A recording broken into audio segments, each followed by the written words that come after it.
Hey, good everything, Nubians. Hi, Dr. Carr. Professor Hunter, how are you? I'm good. I'm saunaed, bathed, and ready to be educated. Yes. This crazy world that we're living in, and I want to shout out Nubian brother Oz from London, all the way from across the pond. He posted this morning. I was like, should we sit with this for a minute? This summit of the Americas in Los Angeles. Yes, let's sit with it. You earlier in the week had shared a clip. I said, okay, we can talk about that. But we said last week we were going to talk about the Summit of Americas. So no better way to start than with what we're about to hear. What are we about to hear? All right, I'm going to just hit play. Ready? Wait, Prime Minister. who that is? Wait. The chair now recognizes the Honorable Mia Mottley, Prime Minister of Barbados. You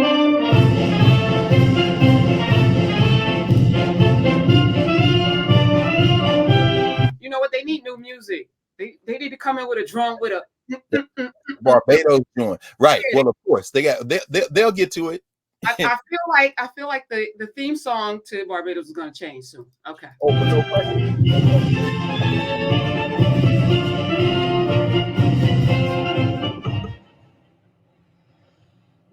Bless my eyes this morning. The sun is on the rise again. The way earthly things are going, anything can happen. Mr. Secretary, there is so much trouble in the world. Excellencies, there is so much trouble in the world. Heads of government, there is so much trouble in the world. Heads of state, there is so much trouble in the world. I've chosen the language of Bob Marley this morning, not because I'm an apostle of Bob, as you probably have realized by now, but also because he reminds us of the day-to-day reality of our people and of our citizens. And we have come to Los Angeles hopeful that we're not just going to engage in speeches, or we're not just going to engage in platitudes, but we go home to make a difference to people at perhaps the most difficult time this world has seen in 100 years. We have 3 global crises, and any one is sufficient to bring us down. The climate crisis hurts from you here in California in fires, to us in the Caribbean through the heart attack of hurricanes, and the chronic NCDs of water crises and droughts, or floods, depending on where you go. We fight the pandemic. And even as we talk about the pandemic, we need to start to qualify it, because we fight the COVID pandemic without realizing that the slow onset pandemic of antimicrobial resistance is already upon us, being fueled further by how we farm, how we treat each other with the abuse of antibiotics, and how we literally allow those things to flow into our environment and contaminate our water system.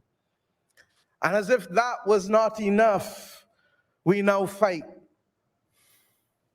the prices of food and fuel and fertilizer, knowing full well that the only destination thereafter is going to be a debt crisis and an economic crisis if we do not intervene to break the slide. My friends, how much more evidence do we need? You see men sailing on their ego trip, blast off on their spaceship, million miles from reality. No care for you, no care for me. If I could have sung it, you would have joined me. But I don't need you to join me in the words of this song. I need you to join us in the chorus of action that our people need, not want. Our people need immediate intervention. 6-week crops and 12-week crops is what is going to feed our people. We need to be able to shield them from the price of fertilizer that is making their efforts almost impossible. We need equally to recognize, as you heard Prime Minister Brown and Prime Minister Davis say already this morning, that the debt crisis is already among many developing countries. We simply do not have the fiscal space to respond to crises not spawned by ourselves, but spawned by others. And we are facing a double jeopardy. Our countries were those from whom wealth was extracted in order to build the developed world. Our countries were left at independence with no compact, no money to finance basic rights of housing and healthcare and education. And when we fought to do it, now we find ourselves having those efforts crowded out, literally, by our inability to be able to face and find the money because we are using it to recover from climate crises, not of our own making. Where does the double jeopardy come? That it is the very industrial revolution that the blood, sweat, and tears of our ancestors financed that is now causing us not to be able to respond to the needs of our people in the most basic of ways that humanity requires. My friends, there is so much trouble in the world, and we think we found a solution, but we want to tell people only about financing after the climate crisis. We need to be able to prepare before the crisis so we can reduce what we have to spend by 7 times. We need to recognize that adaptation has no private sector follower because there's no return on investment in adapting to the climate realities. That is the function of the state. And therefore, the international community is required in the justice of the moment to help us prevent loss of life and property for a crisis we didn't create. We need to reform the international financial institutions architecture. How can we have an international bank for reconstruction and development that does not reconstruct and develop in today's world? Where is the reconstruction from the climate crisis being financed? Where is the reconstruction from the pandemic being financed? The post-pandemic recovery? Where is the platform for middle-income countries that house 75% of the world's poor? But because they're middle income, we don't remember that. Where is the climate finance being targeted to, justifiably and fairly so, when the numbers show that only 15% of climate finance is going to the climate vulnerable countries? I've not come here just to use words. Let us be practical. We have a duty to solve a few problems. And I think that the format of this meeting needs to change if we are to be able to see real progress and not simply to be part of the problem. We need to talk with each other and not talk at each other as we are doing in set piece speeches. We need to engage and see how we can make a difference in a real way. We have migrants coming not because they choose to come, but because it is their last option. They don't choose to leave who they love and where they love willingly. And when they come, we now know that we don't need to treat them poorly because this year has shown that there's a dignified way to treat migrants. We've seen that in Europe. We need to see it in the Americas. And I don't place that burden on the United States of America alone. I place it on all of us, including my own country, because we cannot be part of the solution by simply talking from outside and not literally putting our shoulders to the plow. The International Organization of Migrants needs our support. And we need to make sure that as we reform the Organization of American States, that instead of it seeking to become a political player, it needs to become a player that simply brings opportunity to our people in the Americas from Alaska to Chile. And how does that come? If we did nothing else in the next decade in the OAS, but to allow our people to become bilingual and trilingual, people under 18 and adults, then we would change the economic possibilities of this hemisphere in ways that we can't even contemplate. We need to ensure that if we fight this climate crisis in justice, then we fight it not just as small island developing states and developing countries calling for fairness for our nations, but we provide that fairness to our people. And how do I mean? We have taken a decision in Barbados that there can be no award of any contracts for renewable energy without taking into account the bounty that must go to our people.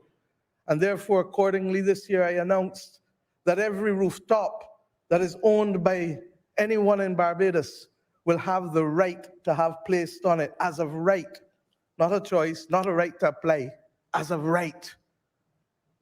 Photovoltaic systems from 2.5 kilowatts to 5 to 10 to 20.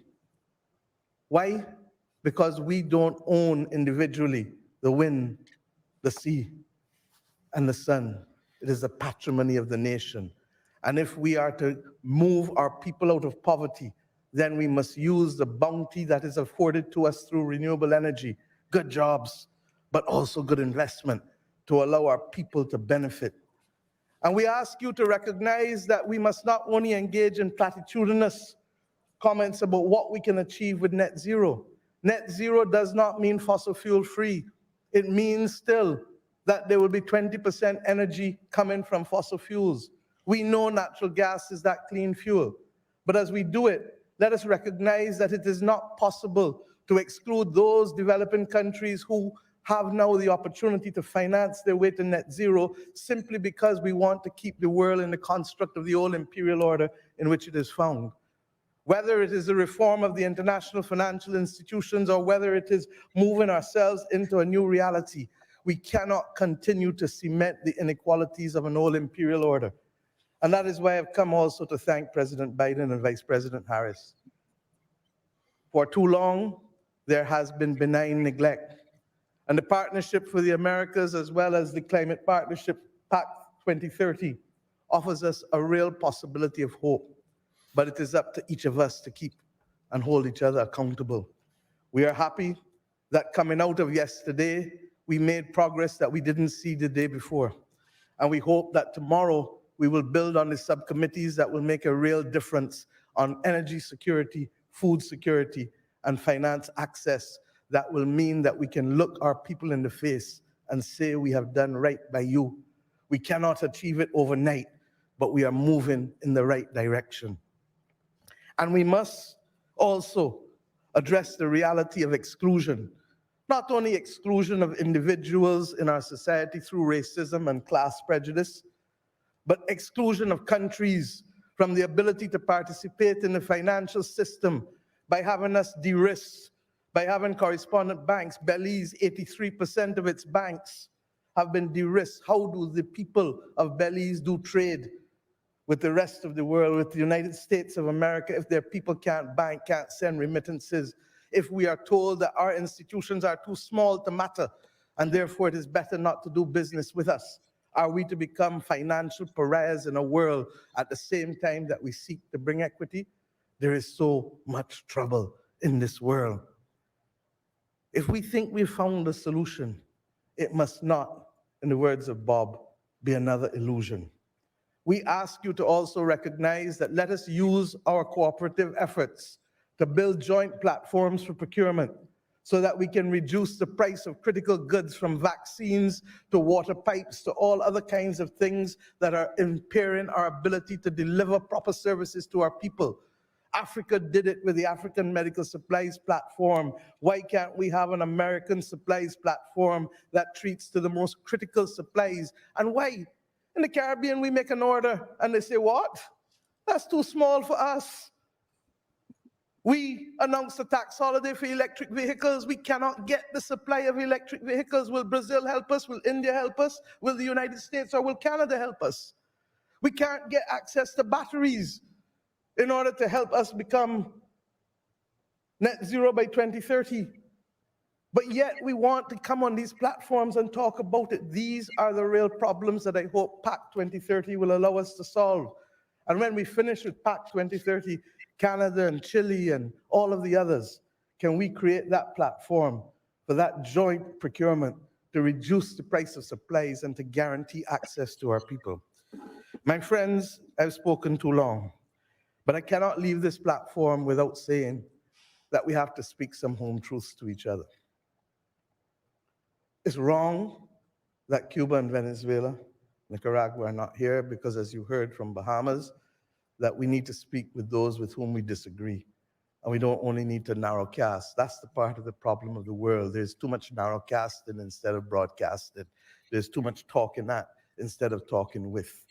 But secondly, those countries must equally recognize that you cannot want to fully participate if you're not prepared equally to engage and to see progress. And the simple priority must be people, not ideology. If we can make progress for people, if we can allow people to speak different languages, if we can create a minimum floor of education and healthcare for the people of the Americas, then my friends, the City of Angels would have played its role in the history of the Americas. I hope that we leave here today conscious that we must never again come to a summit to talk at each other, but simply to talk with each other in partnership and for the purpose of the prosperity of our people. Thank you. Go ahead. Let it keep playing for a minute.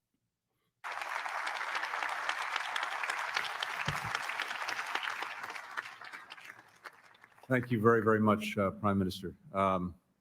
In the words of Bob, no woman, no cry. Don't shed no tears. Let's act. We can sing a redemption song together. Thank you. Okay. To Secretary Blinken there, the cheering before we get into Mia more Mottley, since he evoked Bob Marley's redemption song. I'm trying to remember how that song begins. Old pirates, yeah, they robbed by, stole life from the merchant ship. Minutes after they took I from the bottomless pit, but my hand was made strong by the hand of the Almighty. We forward in this generation triumphantly. Won't you help to sing these songs of freedom? 'Cause all I ever had, redemption song. It ain't got a damn thing to do with you, Secretary Blinken. Come on back, President. We can sing a redemption song together. The first two words of the song. Oh, pirates. That's you, right? Yeah, they robbed by, sold out to the merchant ship. Anthony Blinken, come on, bro. Yeah, I love how the social structure tried to rein her back in. Who is she to them? No woman, no cry. You better go there. I remember when we used to sing in the government yard in Trenchtown. You better go read those lyrics too. I know you was hanging around in college and undergrad, probably with your black girlfriend that you couldn't bring home. I mean, I understand, and you know all the lyrics. That's very beautiful. He had to say something though, didn't he? Didn't he, Prof? He had to say something. No, she bodied the world. The whole world. Bodied the entire world. I was goaded into watching the sham of a hearing on Thursday night. I wanted to watch you and 20 million others, which they right. said was, what is that rating number? They said, I think I read that that's around like a big Monday night football game, or maybe the Rose Parade of Roses or the Macy's Parade. So in other words, it didn't hit even State of the Union numbers, but the two of us watched it along with a lot of other people. I suspect a lot of people right here watched it. But go ahead. So yeah. In my spirit, I was like, why am I watching this?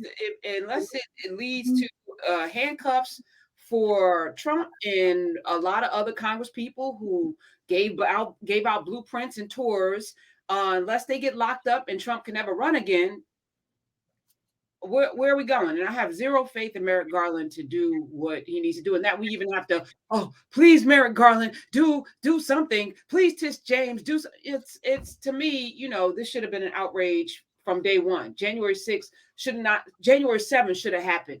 Something should have happened on January 7th, which it didn't. So I'm like, okay, this is what everyone should have been watching. So, Dr. Carr, what is this summit? What is this Summit of Americas, and why didn't Cuba show up, and what was supposed to happen where Mia Mottley said, give me that damn mic, snatched the mic and bodied the entire, hit everybody in the head with the mic, and then dropped it. And announced to people that we aren't, well, let me not say we, there is no we, announced, perhaps made, well, no, nobody there was surprised. I'm fumbling for the language this morning because we're easing into it today, a week before Juneteenth. And I'm looking forward to next week. And we'll talk about this a little bit later. Now that Juneteenth is a federal holiday in the United States of America, again, commingling the social structure and the governance kind of narratives, but in a way that I think could be very interesting. This is all about community. And she said it near the end there. We have to talk with each other. And even her firm, but inclusive and firm, not but firm and inclusive engagement in absentia of Cuba, Nicaragua, several of the countries that did not attend, that did not send delegations. In fact, the United States of America did not invite several countries. The United States of America did not invite Joe Biden. In fact, made a point not to invite Cuba, not to invite Daniel Ortega in Nicaragua, not to invite Nicolas Maduro in Venezuela, which is why Manuel Lopez Obrador, the president of Mexico, said, well, you know, you don't get to pick who you invite, and that's supposed to be some of the Americans, all of us, right? So yeah, I'm not coming either. And then St. Vincent and the Grenadines, their prime minister said, not only am I not coming, we ain't sending no delegation. Grenada didn't come. You heard her name check Brown and Davis, who are the prime ministers of Antigua and Barbuda and Bahamas, respectively. So there were a number of the 30 plus countries in the hemisphere, only about 20 came. But many of the countries that did come, and even the ones that did not come, are left-leaning. They have left-leaning political leadership. Chile, Mexico, Honduras, Guatemala, El Salvador, Bolivia. In fact, they didn't come, the so-called triangle. You know, they always talk about these people marching up the Yucatan Peninsula to make their way into the United States. None of those countries came. But the Summit of the Americas is a regular meeting. This is the 9th of them that has taken place since the 60s. I think 1967, Uruguay hosted the Summit of the Americas. That was same year that the United States government, as we talked about last year, a year before last now, helped undermine and overthrow the government of Chile, Salvador Allende, on 9/11. Chile hosted it, in fact, in 1998. By then, they're right wing. Pinochet had been in power for so long, then he was gone, but you know, they were safe.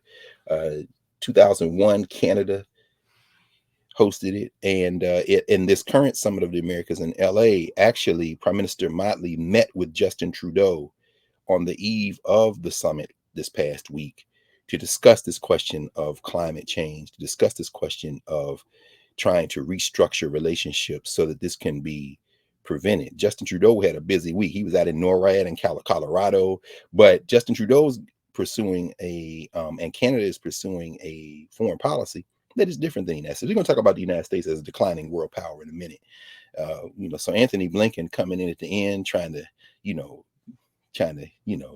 establish some kind of, oh yeah, you know, no woman, no cry. It was just about as effective as the United States power in Latin America these days, in the Caribbean. But and that power is waning. Actually, Argentina in 2005, Trinidad and Tobago actually hosted in 2009. Colombia used to be safely right wing, but as we talked about last week, there's a runoff in the election coming up now. In fact, the presidential runoff is on the federal holiday in the United States of Juneteenth. It's next Saturday. The leading candidate, leftist candidate, and the vice presidential candidate is Afro-Colombian sister. The person who came in second, kind of like this guy who's running for mayor of Los Angeles, a right-wing fascist who the United States would love to see in power, because they don't want Colombia leadership to tip toward the left, because what you're seeing in Latin America now is a decided shift in political leadership. The United States has worked assiduously to undermine any leadership that would sound anywhere even remotely like Mia Amor Mottley, which is why I'm wondering how long it's going to take for them to try to attack her. But she's very, very go ahead. I think what happened with this is you're right. The power has shifted. Oh yeah, for Talking sure. about narrowcast versus broadcast. I'm watching a TV show. What the hell's the name of it? I can't remember the name of it, but it's about us going to the moon. And I'm listening to Kennedy talk Is it about Apple? it's Apple TV? You talking um, about For All Mankind? yeah. Yeah, a And, kind of Afro, not Afro, Eurofuturism. They got the black girl astronaut, but I mean, yeah, yes. It's fascinating, really. it Yeah, is.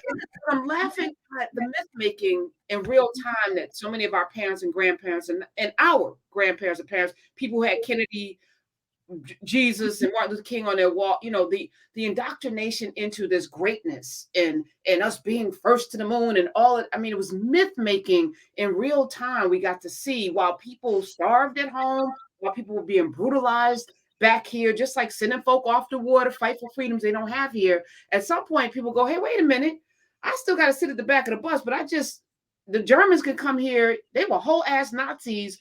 Y'all fought them, and they can come here and sit in the front of a restaurant, and I can't. Something's wrong here." And what me and Mottley, I think, did in a 15-minute speech was show the power shift now. Like, y'all are full of oh, she crap, absolutely did. That's why that was so important. You played that. That's right. and no No, longer, keep going. I just want to interject. I want to co-sign what you're saying. okay, we don't believe you. And here's your history, And as a result of that, either you're going to live up to it or we are going to not need you, which is what I'm hearing too. There's going to be other ways that we're going to come together to supply ourselves with the needs that we have. And I feel like, individually living in a country with similar constructs, all of us who live in community must start to come to that same conclusion that me and Mottley and other nations have come to, is that we can't depend on this government or this country or this system or this social structure to save us. We have to save ourselves. And I'm wondering how this is all going to play out, but I think it's going to play out well since we're living with Octavia Butler for the next few weeks. I feel like or not, as Octavia Butler shows us in Parable of the Sower. right, but she gave us a blueprint for what could happen or what probably is happening in real time. Right. But in that, I think is also a lesson for how to protect ourselves from that inevitable. No, it's absolutely true. I think it's interesting that you bring up that Apple TV series For All Mankind, because it is a form of science fiction. But as we know, all science fiction, and by the way, everyone who is not yet here, when y'all see this later on YouTube, and shout out to the 1,000 that are here right now, and to the 1,300 plus who were here Monday night when you recruited into the conversation our brother John Jennings, who that was it was visionary on your part to bring him in. For those of you who don't know John Jennings, who's won all the awards as an illustrator, as a scholar, he's an academic professor out in the UC system, a proud graduate of the Jackson State University. And by the way, I don't know if you've seen the cover, Prof, of the new Sports Illustrated. No. With Deion Sanders on the cover with two of his ball players. And I'm saying, okay, see, when they put you on the cover of Sports Illustrated, they telling the white world this is a problem. So anyway, I'm just saying, anytime you see, okay, now we got a problem, right? Because he's Jackson State. He's there, and first Jackson State, and now all HBCUs, they're warning their friends this could be a problem. But anyway, so John Jennings, of course, Professor Jennings went to Jackson State. But that conversation where you go. Yes, Parable of the Sower. In fact, that's his, and of course before that he did this one with Damian Duffy, Kindred, right? So this is the one they did. And shout out to our brother Uraeus, who you had to force to take a bow, who was in volume 1 of the Black Comics, under who is Jason Wise, because Uraeus is I guess he takes a page from Christopher Wallace. Don't you know bad boys move in silence and violence? But anyway, there it is. Black Comics Returns. Yeah, that's the second volume they did. And I don't know, and yeah, he's in the first one too. Yeah, he's in the first one too. Yeah, that's right. And I wonder if they should reprint that, because between those two volumes, you see an outlay of many of those, the current generation, following in the steps of the Ollie Harringtons and so many others, illustrators, comic artists who are doing a lot of work. And one of the things John Jennings talked about was on Monday night was because we talked about what Octavia Butler is talking about. He talked about his very conscious decision to, as he lives in South LA now, he and his wife and their child and family, And thank you, James, for loaning him to us for as long as you did. Because how long was he supposed to stay, Professor? 30 minutes. Right, and he stayed damn near the whole time. We was in there, and again, the numbers keep ticking up. Every week, we get more and more people. And just by the way, we know we're finishing Parable of the Sower on Monday night, so we're gonna devote the whole 2 hours to that conversation. But to that point, a lot of us are in Nubia because there's not a lot of folk in our regular lives, and this is regular life now, who we can talk to. John stayed, his CEO, his wife was like, okay, you can do this. He stayed as he confessed, my wife, I can't really talk to her about what I'm doing. And then crazy. Yeah, and he said, now I have there's 1,000+ people here who want to hear what I have to say, and you know what I'm doing. He was so excited to be in community to talk about his life's passion with people who actually are reading it and care about it. And for many of us, we seem like we feel like we're unicorns or we're outliers or but in this community, we're normal. This is the new normal. So this is the new normal. I'm glad you said that because I think Tracy Sherrod had that same experience. Our brother Howard French, who, by the way, Howard just did a piece in the New York Review of Books. Howard is firing on all cylinders now. I had to add, we maybe talk about that next week too, but had that same experience. It's like, what is this? I mean, you reach out to them, say, okay, then you come in and they realize, oh, this ain't like 30 or 40 people, or this is not me at a conference with 100 people and 12 in the room, the fourth paper on a 4 per person panel at Scholarly Associate, or this isn't me on MSNBC trying hard to hold my tongue and then nobody really watching. No, how many people are here? Wait, how many? Wait, and y'all read? Wait, and y'all asking me? It was like a revelation, and this is why this thing is burgeoning now. And I think the direct connection we can draw to Mia Amor Mottley is the social structure works very hard to curate how we think about things, because all of the elements, and if we think about again our Africana studies framework, social structure, who are Africans to other people, governance structure, who are Africans to each other, that is in a very specific context that we ask those questions. That's an Africana studies framework that is developed around human activity. So in other words, social structures exist in all human societies. You can ask that governance question of any discrete group you're trying to tease out in terms of their relationship to the structures that surround them. Okay. Now, every one of those other 4 categories, science and technology, ways of knowing, movement and memory, cultural meaning making, are simply dimensions of human activity. The reason we use them in relation to the social structure, the governance structure about people, who they are to each other, in the Africana Studies framework is because Africana Studies at its root as a process for ordering how we think and discuss, not directing what we think or discuss, but ordering how we have discussions, has to clear space for us to have conversations with each other. Because the subject, the collective subject of African people in the contemporary world remains underimagined. Because anytime we're having conversations with each other, 2 things are going on at the same time. We are having conversations with each other in ways that we don't always think about who the we is we think we are having conversations with each other. So when young people say, for the culture, he did that for the culture. What is the culture you're talking about? Well, the culture is when, no, you haven't really thought about this, because even the you think you're constructing was constructed by somebody else. I was watching the Roots Picnic last weekend, and I'm watching, Black Thought, and he brings out Rick Ross. And I'm saying I'm not a Rick Ross fan.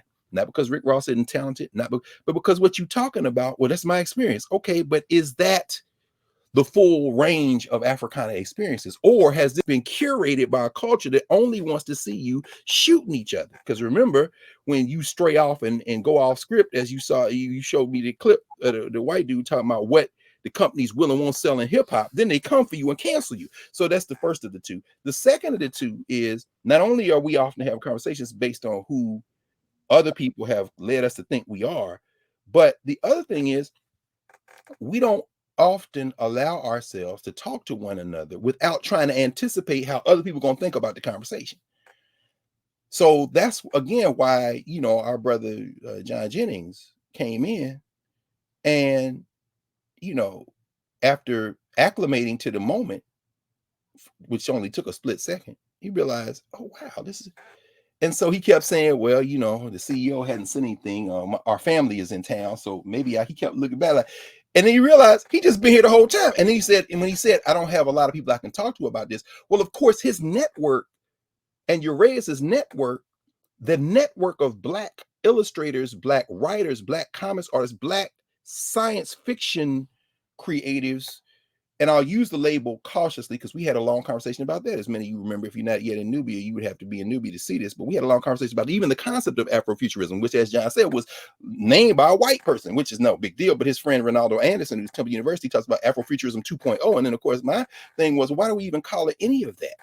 Because even the gestures we make toward Africana, you know, there are people, Nnedi Okorafor and others, you know, many others, who are deeply engaging in conversation with Africana and pulling out of that concepts. And Octavia Butler did the same thing. I was rereading some of her research notes in terms of how, and comments on how she did research about some of the African pieces that come into her work. And you see her doing it.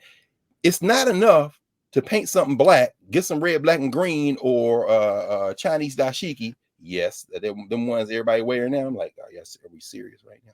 But at any rate, and call that Afrofuturism? No.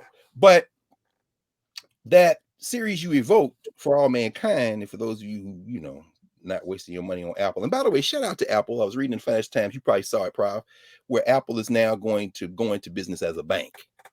The buy now, pay later. They're going to link it to Apple Pay. They're not going to finance it through their normal partner, which I think is JP Morgan, who is their partner. But they got enough money now where they're going to allow you to pay on time, which means they're going to make you money off the interest. And so Mia Amor Mottley's discussion about networks is very informed. We're going to come back to this in a minute. We really haven't left it, but I shout out to Apple. Now back to the point. Apple TV has a series, of course, and you're looking into how they financing all of these series. That's easy. Every time y'all click something, you have, and Chuck D, by the way, we talk about this since June is Black Music Month. I was at the National Museum of African American History and Culture last night for a conversation that Chuck D had for about an hour on something called Music That Shook the World. He curated for Audible a talking book where he talks about these are the songs that shook the world. And he was asking some of the young people, you know why they call it podcast, right? And silence, which I was kind of stunned because it's kind of obvious to us. He said, because of iPods. It was an iPod, you know. He said, why y'all give Apple all that credit for a stream? You think it's like calling something a Xerox machine, right? So anyway, on Apple TV, they have this series For All Mankind, which is about human beings and space exploration. But of course, as you said, Rob, they back map it to the 50s. It's basically an alternate history. So Kennedy, what if he's not assassinated? You know, did Reagan win the election? Okay. Did Nixon win the election? Okay. You know, and then the third season. So if y'all want to, but what you're seeing is what they're really doing, which Octavia Butler is doing, which all speculative fiction, which is what John was very careful to call this category, speculative fiction. And let me tell you, science fiction. And Octavia Butler says this herself. I guess y'all call this science fiction, but what we're really trying to do is get at, and this is what all these things are trying to get at, alternate realities and ways to critique the realities we're in now, whether it be Philip Dick in the 1950s.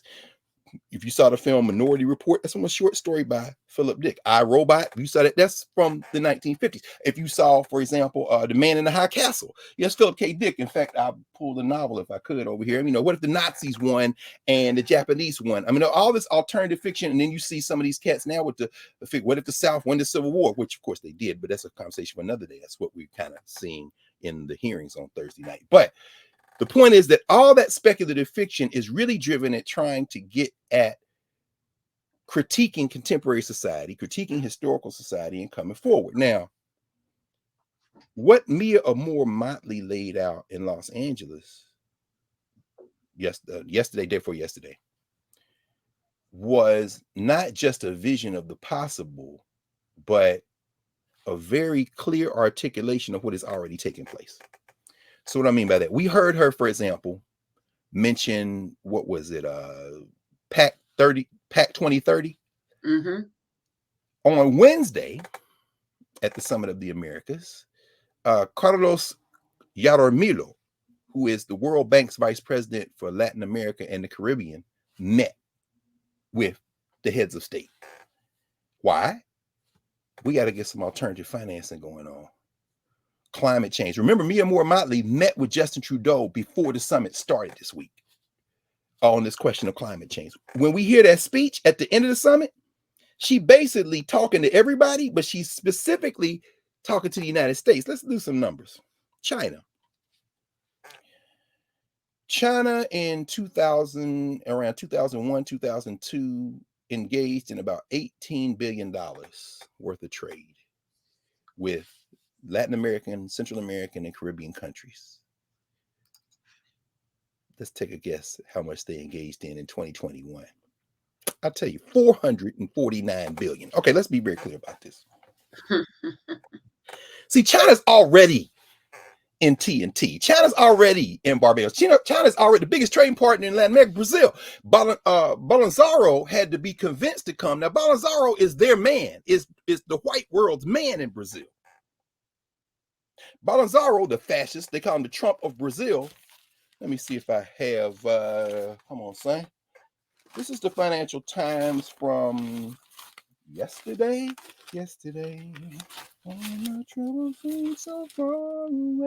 Friday. Yeah, no. Friday, that's on immigrants. We're going to come to immigrants in a minute. So it must have been in this one because I pulled them both. This is Tuesday. Oh, that's African decarbonization, which means no, actually it was Friday. There were two articles in here. We're going to come back to immigration in about a minute and a half, but I want to see if I can find it. Yeah, here we are. Bolsonaro is the right-wing president of Brazil. That's China's biggest trade partner in what is soon going to be a $500 billion investment in trade. That Belt and Road Initiative, there are 21 countries, I think, in Latin America, the Caribbean, Central America, who are part of China's global Belt and Road Initiative. They already in. The United States can't catch up. We're going to come back to the United States as a declining world power in a second. Yeah, I believe what I said. You know, when I was living in Columbus, Ohio, myself and several other, but Belithio was one of those people, Watkins, Troy Allen, who else? Brian Muata Harris was in that crew, Calfine Ben Horace. We used to buy an hour of radio time on Saturday morning at the local black radio station in Columbus. It was cheap. We bought it at 10 o'clock, in part because 10 o'clock Saturday morning, older people were watching, listening to radio, whoever, but teenagers for the most part weren't listening to black radio at that time. Why? Because at 10 o'clock, do you remember what used to be on cable television at 10 o'clock on Saturday mornings? MTV, Yo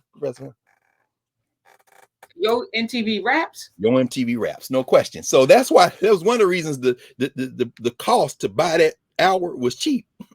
So we had something called Free Your Mind, and we would be on there, reading from books, talking about issues. We've been doing this a long time. That would have been, oh my God, around 1991, 1992. So golden age hip hop kind of, we can compete with Fat Five Freddy, but we record, and then we would rush after the hour was over to the east side of Columbus to the African Center for Study and Worship. Shout out to Mariba Kelsey, who, of course, just brilliant visionary. Brother's still alive, still in his birthday's coming up. He'll be, I think, 95 or 96. But anyway, I mean, just one of our Jegnas and one of the members of Association for Study of Classical African Civilizations. But anyway, we would rush over there, and we had one of them cassette tape duplicators that we had bought after going to Farrakhan speeches and Abu Muhammad, and then we saw how the Nation of Islam would do it. You hear a speech, and then before you left, they had a damn phalanx of these duplicating machines. You put one cassette in, and each brick had like 3 spools or 6 spools, and you put the blank cassettes in, and then they spin quick, and then they got it. They sell it to you. Well, we would go and rush to the African Center. We bought one. We put the original in. There were 3, spool them out, boom, boom, boom, and then the people would come, and we would sell the tapes for $10 a piece, and that's how we got the money to stay on the air. So anyway, for the next week, we keep paying. So anyway, we used to say, okay, we know y'all don't believe us, so we're gonna read you some good white sources. So anyway, so that's how I went through all that to say. So yeah, the United States is a declining world power. It's probably, and so I'm gonna read you a good white source. This is Jed Etsy's new book, The Future of Decline: Anglo-American Culture and Its Limits. I want to talk to this guy because his thesis it just came out, Stanford University Press, 2022. And what he's writing about is, and from a very accessible, I mean, he's not saying anything different in some ways than Stephen Marsh, the next Civil War, those people, but he is not, he's a humanist. And so his background, really, he studied England, Imperial England. And what he's saying is what happened to Imperial England is now happening to the United States. He says the peak of US power, 1945, global power, and it began to recede in the 1970s. And so people are saying, oh, this is a brilliant analysis. And I'm laughing to myself because I'm saying, clearly y'all didn't listen to Gil Scott-Heron. Just go listen to Gil Scott-Heron, B-Movie. Because Gil Scott-Heron said that in B-Movie in the early 80s, after having said it for years before. Chuck D made that point last night. He said, you know, he said, now we have a couple of generations who listen with their eyes, not their ears. And he said, you know, we now have to see it, the moving image. He said, when I was coming up, you had to listen to music. He said, I'm not saying we don't listen now, but he said, we have to now listen and comprehend. He said, in fact, I'm old enough to remember when they sent your report card home and they had something called reading and comprehension. Do you remember that, Professor? Reading and comprehension. You got a grade for comprehension, right? I'm not crazy, right? It wasn't just us in Tennessee. Comprehension somehow disappeared. But anyway, I said all that to say that, you know, he says, when you listen to music, you should listen to what is being said as well. And I'm thinking about Gil Scott-Heron, who said in 1981, I think it's when B-Movie came out. That was it on Reflections? I think the album was Reflections, where he's doing his so-called spoken word, and he's playing in the background, and he's talking about how the United States wants to go back to nostalgia. They want to go back to yesterday, even last week if they can. And they say, you know, now, so that's why they elected Ronald the Ray Gun, as he called it. And he said they elected Ronald the Ray Gun, he said, because the person they wanted was no longer available, John Wayne. And so he said, since they couldn't get John Wayne, they got a fake John Wayne. And he said, but the problem they have with nostalgia is they don't understand the United States is in decline. And then he said the Arabs have bought the second world and put a firm down payment on the first one. And then he said, which he's talking about the oil crisis, of course, Gerald Ford, those of you old enough to remember, and Richard Nixon. Well, of course, what Professor Etsy is writing about is that is where in the 70s you see the beginning of the recession of American power. It didn't last long. And the irony is, of course, that Gil Scott-Heron said that. He said what Etsy said, but of course, you know, cultural meaning making, movement, and memory, these issues will come back again if we talk about this music.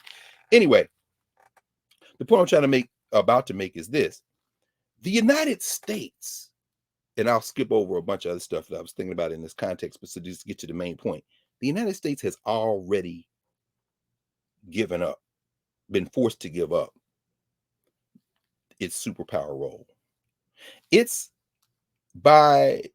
This is the last century where the United States will have the largest economy in the world. China's going to have the largest economy.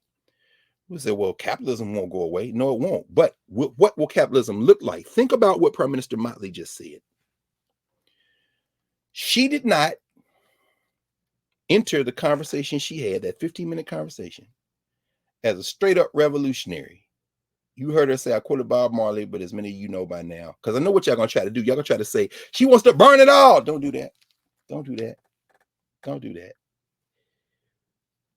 But I tell you what, if you got ears to listen, you understand what I'm saying. And all policymakers heard a very different speech than what we heard. We heard with our hearts and we heard with our ears. But if you know what's going on in terms of the political deals and the economic deals around the world and what's going on, Mia Moore Mottley was speaking to a lot of different audiences at once. And one of the audiences she's speaking to are the people in the world, the financiers, the corporations, who are very clear that the United States don't even hold that kind of weight no more. You understand?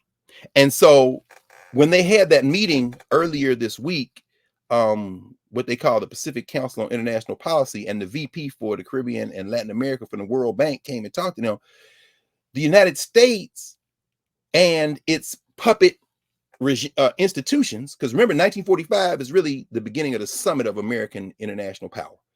And what Etsy chronicles is that was 1945. In other words, World War II ends effectively British global power. He says the British global power really extends as the superpower from the early 19th century after the Napoleonic Wars, 1815. Shout out to the Haitians for breaking the back of Napoleon, forcing him to have to refinance, all that kind of thing, to 1945, by the end of World War II. Because remember, Germany tries to catch up in this white-on-white crime called the international political system. And, they tried in World War I, then they had a little halftime break, and then they came back, World War II. By the end of it's over, England's capacity is in shambles.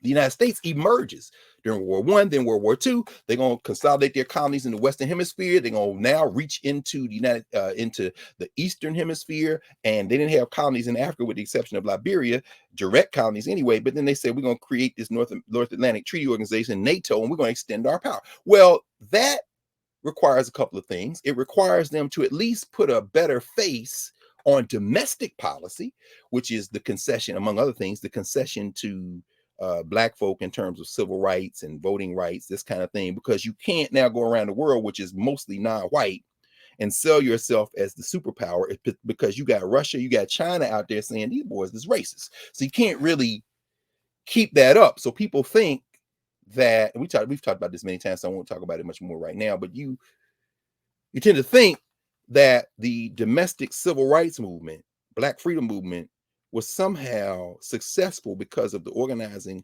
of Black folk in this country alone. Well, that's simply not true. That is the anchoring pillar, but it's in an international context that the United States can't afford, as it projects itself as this global power, to continue to do what it's doing to Black people. And ultimately, the concessions it makes in the 1950s, 60s, 70s, which are reacted to violently, including January 6th, 2021, by white people for whom whiteness is the center of their life, their identity. But the United States, in terms of domestic policy, policymakers realize that they're going to have to make some concessions, so they ease a pressure valve that really benefits the Black middle class and upper class more than anyone else. So I'll put a pin in that and come back to it again. But what we're seeing now is, with the 1970s forward, you begin to see a decline in American power, U.S. power, I want to say American power. And what Moore Mottley was doing in that speech is letting the world know that we know, and letting the world know that y'all don't even hold that kind of weight no more. And we are already in bed with all kind of people, including your brother, Justin Trudeau. In other words, and while we all talking, we got a little country, but you know what? It's a human right to the sun and the wind. So everybody gonna get that. You got that kind of weight? Oh, baby. This little island right here, well, we're gonna be the model, And guess what? We're not alone. You heard Davis and Brown, the prime ministers that came up before me. They said the same thing, but I'm gonna put a little pin in this right now. Why ain't you talking to Cuba and Venezuela, baby? And then she turned around with the pragmatist turn, like, but Cuba and Venezuela, if you're gonna talk, you gotta talk. You can't talk at. We gotta have a conversation. In fact, we just need to restructure. In fact, we need to restructure this whole economic. In fact, this finance arrangement game y'all talking about. Y'all know 75%, 3/4 of the world's poor people are in these quote unquote second-tier nations, developing nations. Yeah. She's just telling, hey, U.S., you do know we got all this money in China, and yeah. In other words, she's not just saying what should be. She's letting them know that, we already started without you. Now, the only question is what you're going to do in the United States. What you're going to do, because you are a declining superpower. And in fact, let me read what I was going to say about Brazil. Joe Biden, the United States, had to beg Bolsonaro to come. Bolsonaro is the fascist in Brazil. Bolsonaro came, but the United States got multiple problems going on right now. They got a coalition against Russia that consists of white people and 3-4 other people. Africans sitting it out, the Caribbean sitting it out, Latin America sitting it out, China sitting it out. So in the United States, if you're just watching US TV or look at social media, you think that this world coalition against the Russians. That ain't true. Oh, that ain't true. Now, that don't mean, as John Henry Clark used to always say, in some stories, it ain't no good guys. That doesn't mean that Russia is right. And that's going to piss off a lot of ideologues, but I feel like Moore Mottley, you got to be pragmatic about this. You want to win an argument or you want to survive? Again, Octavia Butler leading us through in Parable of Swords, that very question. you know, when she's critiquing Christianity, and her father, who she loves, said the greatest man in the world, but I stopped believing in my father's God at the beginning. You know what I'm saying? So, but the point is this: Bolsonaro in Brazil been a good partner, but he ain't willing to distance himself from Russia. He just left from over there, saying we got to talk to the Russians. So he ain't no perfect partner for U.S. foreign policy in terms of what these white boys trying to do at that level, but they need him there. Well, guess what? He may not be able to come much longer. This is from the Financial Times, same paper I'm going to read from a couple of times. This is a headline from yesterday. Lula aims to scrap public spending cap and aid Brazil's poor. And of course, we know who Lula is. That's Luiz Inácio Lula da Silva, the former president who they worked hard in the hemisphere to get rid of. You heard Mia Motley name check the Organization of American States. That's the criminal enterprise that the United States runs out of Washington, D.C. If you go downtown D.C., you pass their headquarters all the time to try to keep these Caribbean and Latin American and Central American countries in check, called the OAS, Organization of American States. Every time they try to overthrow the government in Venezuela, they get the Organization of American States to say, we condemn the brutal dictatorship of Hugo Chavez. I'm sorry, all you toothless people in Appalachia and the Deep South who don't want no health care, who swear that Donald Trump won the election and somehow it was the dead body of and the ghost of Hugo Chavez of Venezuela who somehow rigged the machines. Because the only reason you know the name Hugo Chavez, which I suspect you can't spell, is because you keep watching the same Fox News that didn't show the hearings the other night. But the point is that the Organization of American States is always in there to hit whoever the United States wants to hit over the head. So what did you hear Prime Minister Mottley say? We need to reorganize the Organization of American States. Oh, shit.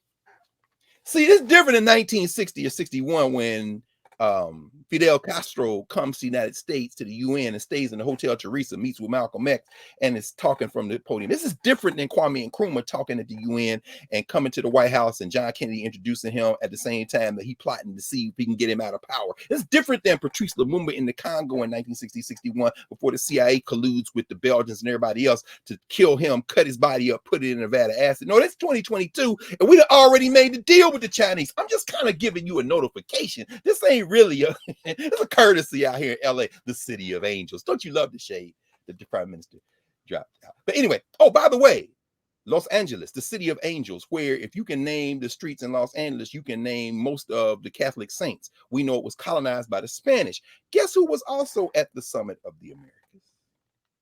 The Spanish. Why was Spain there? Well, many places Spain former colonies.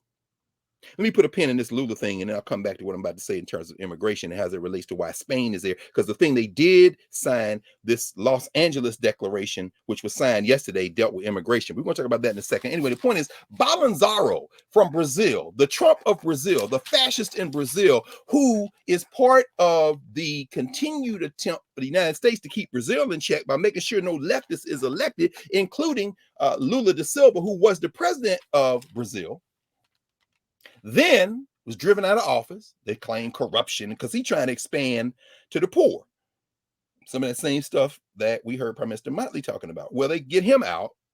They got a criminal enterprise going on, real corruption, to quote Paul Robeson from the Emperor Jones. There's big stealing like I does and little stealing like you does. Big stealing is international corporations, finance, right? Finance capital, that kind of thing. And little stealing is Lula da Silva is they missing $5 and we think that he took it to his house and he got 2 cars. The stuff they put in the newspapers to get you to throw you off the scent. The company that owns the newspaper is the real criminal enterprise. The headline about somebody got 3 cars in their garage and you don't know how they got it. That's little stealing. That's what they want you to look at. But Bolsonaro is part of the big stealing. They had to get Lula out. Now Lula is not a complete, he's not without his problems, obviously, but the Workers' Party represented is too left for the United States.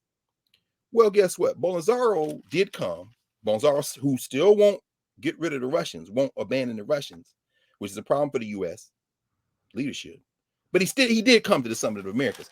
He might not be able to come after October. Why? Because Lula, who they put in prison for 2 years for corruption, but then they nullified the conviction because it was all a setup trying to get him in jail so that he couldn't do what?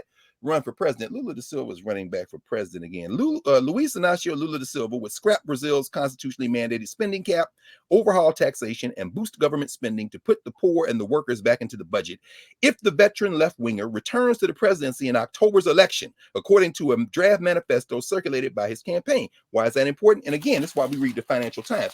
The Financial Times is to the English-speaking and beyond world what the Wall Street Journal is to the United States. In other words, follow the money. It's a follow the money newspaper. Guess who's nervous? The investors.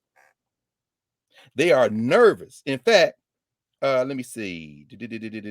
Victor Sabo, investment director for emerging markets debt at Aberdeen, described the manifesto as, quote, more state, less private sector, and potentially looser fiscal policy, adding, the Workers' Party instinct is to go for more public spending and investments, because right now the Brazil federal budget spends about 2% of its budget on the poor. That's what they wanted. Finance capital, running shit, making money, come to tourism, do whatever you want about. Lula's like, yeah, we gotta, you know what? And then they got the fiscal austerity. In other words, you can't spend more than you have. We can't go into debt. So they got that cap. You know, that's what the white nationalist party here is always talking about. Oh, deficits. You got to have a spending cap. You can't put anything in the budget you can't pay for, lest you get in power, at which point you raid the damn corporate, the public treasury and give a tax cut to your friends. The whole thing is about criminal activity. Well, in Brazil, they got a spending cap. Lula's like, damn the cap. We got to help the poor. We got to restructure. The market people are terrified. And so the guy dealing with emerging markets debts at one of these places, FT tracks, says the only problem with public spending in Brazil is it's not really efficient. And furthermore, we've learned that it's the prime source of corruption. They're already floating the idea. Anytime you spend it on the poor, got to be corruption. Got to be corruption. Now, see, Mottley is almost like a scat back. When I was living in Philly many years, the Philadelphia Eagles had a cat named Brian Westbrook. You remember Brian Westbrook? Brian Westbrook wasn't a bruising running back. And he wasn't a little guy. He was strong and powerful enough to survive a hit and to give you a hit, and small and nimble enough. Sean McCoy came after him to do the same kind of thing. I look at Mia Moore Mottley's like she too little for you to just grab, but she will. If it's a head-on-head, she can headbutt you and put your ass on your back and make it to. No, she can hit the gap. She can run around the corner. She can do whatever she didn't. Oh, so see, in this case I'm talking about now, Brazil is big. So you're going to attack probably if Lula wins and he starts spending money on the poor, they're going to say, see, it's corruption. Now, Mia Moore Mottley said everybody has a right to the wind and the sun, so therefore everybody gets to put some solar panels on the roof. I'm wondering how she too little for you to really gin up in the press in Barbados. We found out the company putting solar panels on, that's a cousin of Prime Minister Mottley. Yeah, that ain't gonna work. And she too strong for you to do that either, because it's gonna come clean. And how much you want to bet that the people she gonna allow, the government in Barbados gonna allow in to do that work, it's not gonna be a U.S. financing, which is probably what they told the people at the World Bank that came to talk to them early this week. United States don't, because see, the World Bank is also headquartered here in DC. That's the United States. But Asian Development Bank, where is that? Oh, Beijing. Hold up. Wait, so the Chinese giving out loans? Yeah. See, Mia Moore Mottley was she was making a plea, she was making a demand, but she was also giving a FYI. Oh, we already got deals with other people. And your friend, your cousin up there in Canada, Justin, yeah, I met with him before I even came up here. You're surrounded, baby. JB, what you doing, man? What you doing? But in terms of immigration, they signed an immigration agreement. It's called the Los Angeles Declaration. They try to put a cap on, hold on, son. They try to put a cap on, here we are. They try to put a cap on immigration. And the law, and it was in today's New York Times, this morning's New York Times. Let me see if I can find that quick, and I'm gonna come back to this immigration number, because again, mass media will have you believe in one thing, and if you don't do your own research, and I'm not even talking about deep research, just read the damn papers every day, you can see that it's just simply not true. All right, hold on, let me get to national, which is where they had the Summit of the Americas, which is fascinating to me. Give me a 5, 4, 3, or I'm gonna come back to that. 2, visiting port. Oh yeah, Biden was in the port of Los Angeles Biden and Latin American leaders reached agreement on migration. This is what they say, the LA Declaration.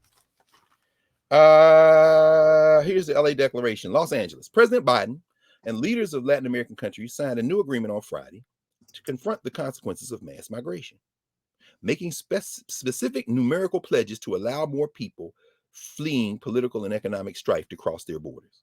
The agreement, called the Los Angeles Declaration on Migration and Protection, commits the United States to taking 20,000 refugees from Latin America during the next 2 years.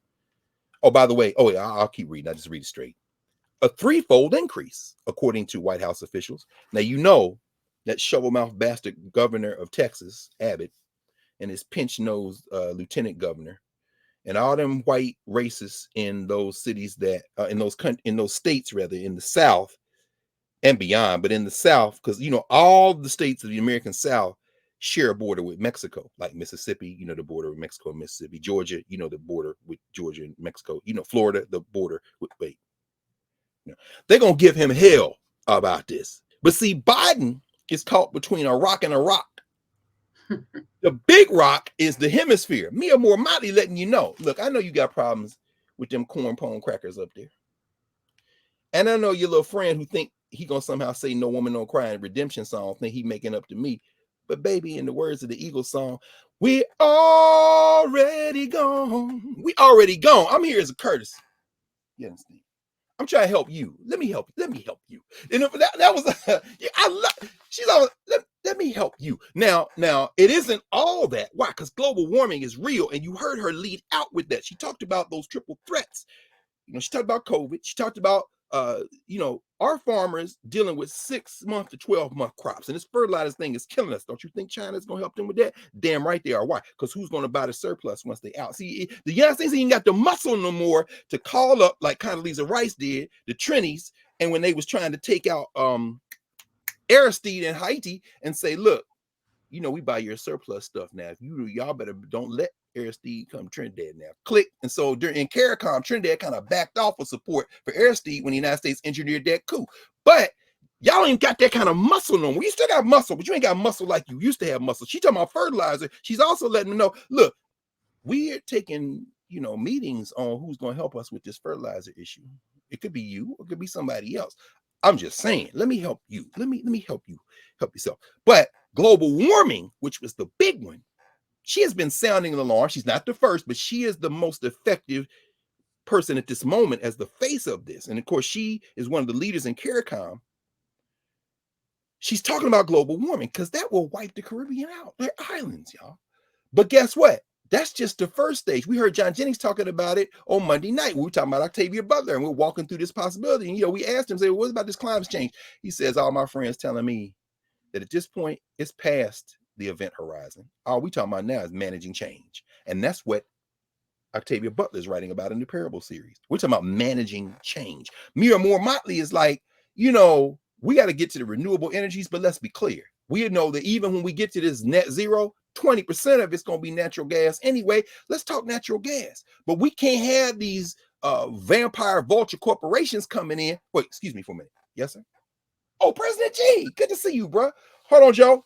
Yeah, it's natural gas. What y'all need natural? Okay, let's do it. Hold on, give me a second. Let's talk, y'all. Some of the Americas. In other words, she letting you know, y'all not coming in here to rape us again. This is how we got here in the first place, Anthony Blinken. Really? Oh, pirates. Yeah, they robbed us. Sold out to the merchant ships minutes after they took out from the bottomless pit. That's that barracoon we spent a month talking about. But my hand was made strong by the hand of the Almighty. We forward in this generation triumphantly. Oh, won't you help me sing these songs of freedom? Because all I ever had was redemption songs. In other words, what she's saying to them is, come on in here. As the sister said, when the police is going to lose you about to lose your job, get this dance. In other words, get this dance. In other words, come on in here and with humanity, because you ain't even got that kind of muscle no more. U.S., back to the article. Biden says, our common humanity demands that we care for our neighbors by working together, Mr. Biden said during the final day of the Summit of the Americas, flanked by the leaders of the other countries that signed the agreement. Let's look at the numbers. Let's see. Mexico said it would accept as many as 20,000 more temporary workers to start up a new program for up to 20,000 people from Guatemala who are looking for work. Guatemala was one of them people that Biden said he don't want to come. But Obrador in Mexico is like, yeah, well, we'll take 20,000 from Guatemala. Why? Because you act like everybody leave their country is coming to Texas. That ain't true. And you also act like people come to your country because they love America. That's what you tell the people on TV, because y'all swear this is the greatest country in the world. Y'all read Jed Estes' book. He said one of the ways the United States is going to have to adjust is the first thing you got to give up is this idea this is the greatest country in the world. Because as long as you hold on to that, you will continue to frame all of your problems in the context of you want to return to some past glory. That's why I loved seeing Congressman Benny Thompson, the chair of that committee. If I still was a victim of propaganda, I would have been very moved by Congressman Thompson's opening remarks. You know, I'm from Mississippi. And you also filed a lawsuit against Trump and them and the Republican Party and everybody using the Civil Rights Act of 1866, which is a very smart strategy. I had to check up and see what the status of the lawsuit is, because they tried to overthrow the government, and the Civil Rights Act of 1866, which predates the 14th Amendment, explicitly talks about the penalty for that. It's still good law. We know that. We talked about Byron Allen and how he used it, but I mean, that's cool. The point is this. Then we heard Congresswoman Cheney, a white nationalist, an open white nationalist, whose father, if the international law really meant something, probably could never set foot outside the country because he'd be arrested and tried in The Hague along with George W. Bush. But she's getting the best reviews of all because the white nationalists love her. Why? You could be a white nationalist and say, but I ain't no crazy motherfucker like Donald Trump. Okay. And she said, one of these days, y'all gonna remember. Okay, the Lincoln Project, everybody, they trying to say their country. What Jed Estes is saying is you can't save it. It's already gone. And if you keep going back to nostalgia, as Gil Scott Heron said in B Movie, if you keep going back to nostalgia as your basis for returning America to its greatest glory, and believe me, that's what everybody is doing when they say this is the greatest country in the world. Because my question is, really? How is this the greatest country in the world? Because only in America. Okay, you keep opening your mouth, put your brain on display. Really? Only in America? Really? Only in America? And then you keep saying crazy stuff like our ideals. What is that? When they wrote that document, your ass was in a field with your shirt off with a whip on your back. Well, I know, but through the series of amendments, and give it up, and then get ready for real good. Look, give it up, Benny. I understand, Congressman Thompson. I do understand, brother. I understand. This is the thing you have to hang your hat on. But please understand this, and listen, you can hear it in me and Mottley's remarks. The thing you're hanging your hat on is collapsing as you speak. First of all, for these white nationalists, you're speaking a language they don't understand. One of the things Jed Estes says in here, let me just read directly from it and I'll come back to the point. He says that Americans do not have access to a galvanizing alternative language for a common national purpose. Woo! Let's pause there. That's bars. This is the thing about it. Malcolm, Nina Simone, we've been saying this from the beginning. Hell, Toussaint Louverture in Haiti. We've been saying we don't share an identity. There is no we. But maybe you listen to Jed Estes. He says Americans do not have access to a galvanizing alternative language for a common national purpose. Nothing Benny Thompson could say, nothing that Liz Cheney could say is going to reach the people for whom America is the greatest country in the world, because it is a white country in their mind. Nothing you say. In fact, they hear you say that and they say, yeah. And that's why I hate you. You're a race traitor. And I hate you, N-word. Because you're right. It is the greatest country. And the reason it stays great is because we keep people like you out of here. But this man said it has no galvanizing language. So Jamie Raskin, Adam Schiff, all this brilliant rhetoric and all this will, but you won't pull the trigger. You won't, as you said, Prof, hit these people over the head. Why? Because every time you raise your hand to do it, you look at them and say, but they're Americans. What the hell is that? Either you hit that cat or this thing collapses. And matter of fact, when you hit him, if you were going to hit him, it's still going to collapse. But the thing Etsy is saying is, which is why I want to talk to this guy, is if you create some galvanizing language, you might have a chance of getting settled in your new role as a second tier power. And you know where you can find some perhaps clues into how to do that, and also what to avoid in terms of mistakes? The thing I studied in graduate school, England. Because after 1945, their power is broken.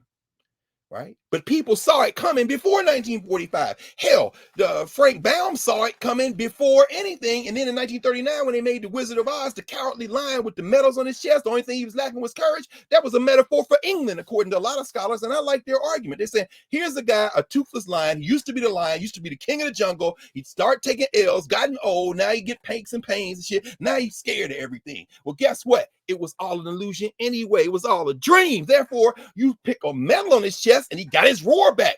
Guess what the medal of the chest is on there? Now, y'all spent the last, not y'all, nobody here, I hope. And Oz gonna get a kick out of this. Oz, how many of them Negroes was lined up crying crocodile tears watching that old queen run around? Now, when the last time you saw a queen or a king in Africa treated with that kind of respect? No, it's only white kings and queens get treated. England still got a queen? Yeah, because that's the medal on the chest of Great Britain. Now, what Etsy says is, this is the mistake they made. They overreached with Brexit. The United States, you better learn something. You can't turn inward now. Because guess what? The phone call is coming from inside the house. Yeah, it's named Shaquille and Manuel. It's named Chi Hao and Lin Hao. It's over for you. In other words, you can't stop the rain. You understand? We live in a world, and the world lives in the United States, which was never a nation. It was a criminal settler colony grounded in whiteness. And even then, it only achieved a majority of whiteness by pulling white people in and continue. But now that is a teetering majority.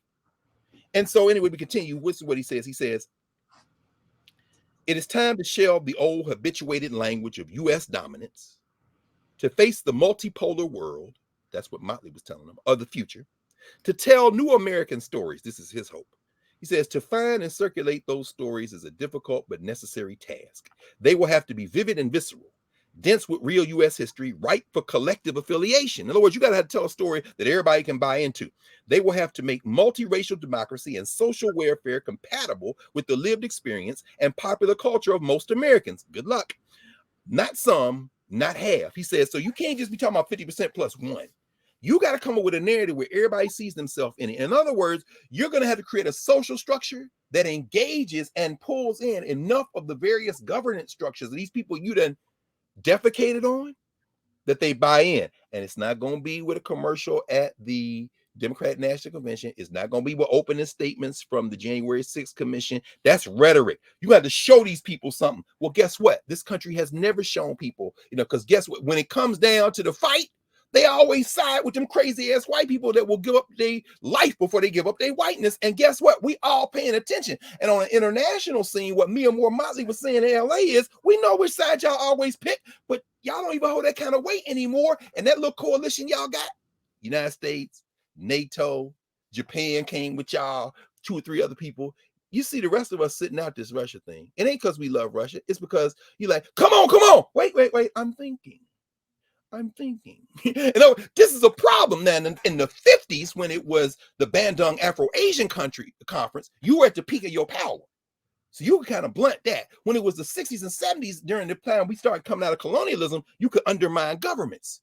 And you can make it look like you were representing good governance with the Organization of American States, with the UN. You could come in and create austerity measures with the International Money Fund and the World Bank and tell people, we're going to loan you this money, but now you can't give poor people shit and you got to pay us back at this gangster interest rate, and we collapse your economy by controlling it from Washington, D.C. and New York City. Well, guess what?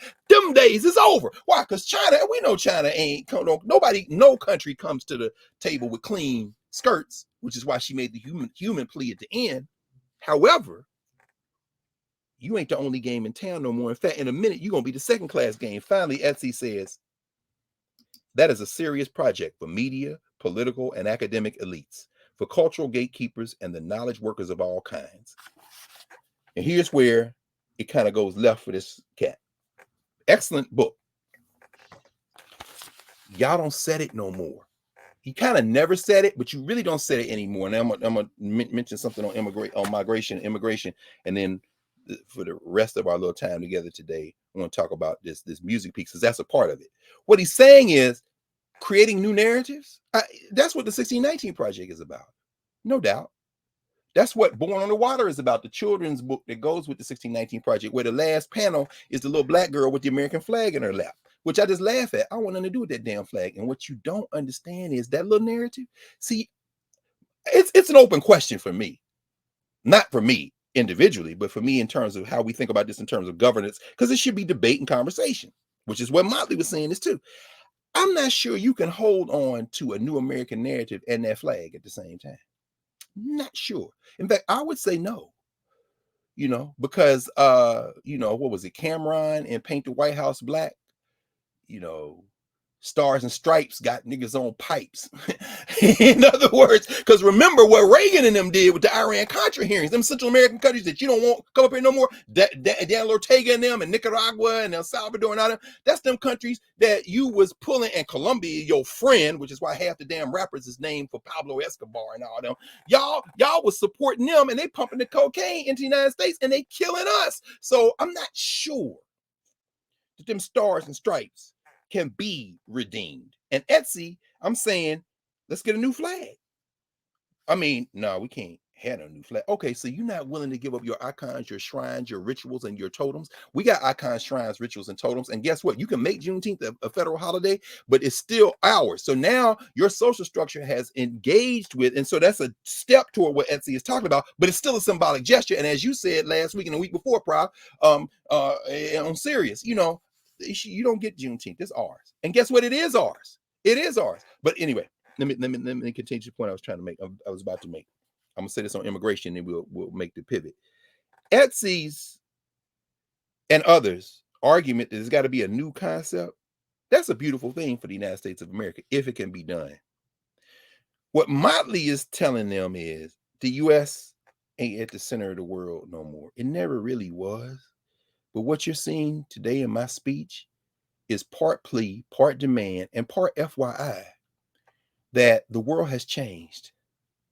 And the species may be eliminated by global warming, which is why we got to get serious about this. We got to get serious about this fossil fuel. We got to get serious about this natural gas, and that we're taking steps to address it. Now, y'all can come with us or not, but at some point, we're going to have to make you come with us. And if you think we can't make you come with us, you haven't been paying attention. Because see, food insecurity is real. You think, well, what you talking about, fertilizer? Yeah, them gas prices you talking about? That's because this capitalism that you've developed requires profit margin.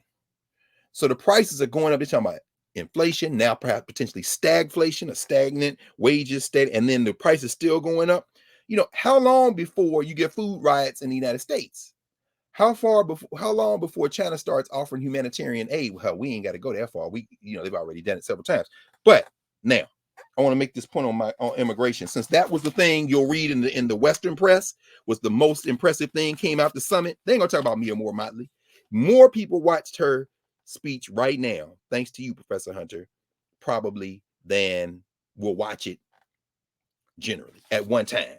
And more people by the time we get to next week, where do we go now in terms of we on YouTube? Maybe like 24 to 30,000, views, generally speaking. And then whoever's watching, who's clicking and watching, because we know young people sitting with families, you got elders, you got people clustering watching. So we don't know. And then of course they tell, and then it keeps echoing. So Mia Moore Mottley is going to be a subject of conversation. On the government of Barbados page, I think there were like 4,000 views when I looked at it early this morning. And so, it's being amplified. And what I'm saying is beyond the United States, you can't trust the Western media, well, really at all. But let me get to the point I want to make from the Financial Times. This was a letter to the editor in yesterday's Times. This is from a professor, those of you in the UK, Oz and everyone else, John Bateson, who's a visiting professor of management, Bayes Business School, City, London University. So this is what he says. The headline: Europe needs to attract migrants and persuade them to stay. Wait, what? Now, y'all know 2 years ago we were talking about this. Anyway, let me just read it straight. It's a short letter. He says, it is indeed true that the decline in the populations of many countries will change attitudes to immigrants, as Stephen Bush argues. The opinion page from May 31st last week, 2 weeks ago, a week and a half ago. He says, however, immigration is not the answer it first appears. Remember me and more Mottley said, people don't leave their country because they hate their country. People don't leave what they love and who they love. She was signaling, y'all act like immigration not a problem. Immigration is a problem for the people who are driven out of where they love and live. You think them Haitians wanted to leave Haiti? You undermine their damn government. You try to collapse their economy. They go to Brazil during the World Cup. They cool for a while. Then the racists get in charge. Balazaro and them start driving out non-black people and start talking about foreigners and shit, even though Brazil got the largest black population in the Western Hemisphere. But then you want foreign blacks like the Haitians, so they start having to leave Brazil. They leave everything, the businesses, the things they had tried to strap. They never wanted to leave Haiti in the first place, but now they're in Brazil. And then you force them out, and then they got to go north. That's people ended up in Texas getting whipped at by this fake ass Texas Ranger boys who, you know, you whipped the right one. You might not go home tonight. But the point is this. He goes on, he says, however, immigration is not the answer it first appears. The International Organization for Migration estimates that there are 272 million migrants in the world today. Migrants, people moving.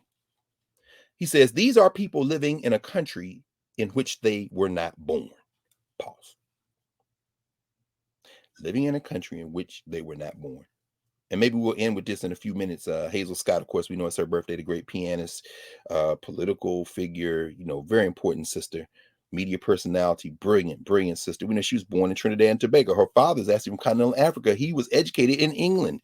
You know, her mother, classic musician, played with Lil Armstrong, all female bands. Her grandmother, piano. I mean, she's a child prodigy, 8 years old, impressed the Juilliard people. You too young to come to Juilliard, but we got to get you some training because I am in the presence of a genius. That's one of the professors at Juilliard said. Hazel Scott, born in TNT, living in New York, migrant. Go on, she says. He says, of these 272 million, of these, 41.3 million are refugees. These numbers, sadly, have not been updated to include the people fleeing from the war in Ukraine. He writes, this seems like a large number, but 272 million. In other words, all the migrants, somebody living in a country they weren't born in the world, 272 million, he says, only represents 3.5% of the global population.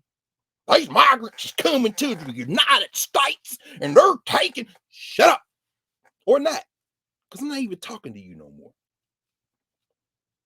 That percentage has remained remarkably constant, he says. It seems that the vast majority of people want to stay at home. What did Mia Moore Motley say a minute ago? There is no accelerating trend of migration. Most of the recent growth has come from the refugees of the wars in Syria, Afghanistan, and Somalia.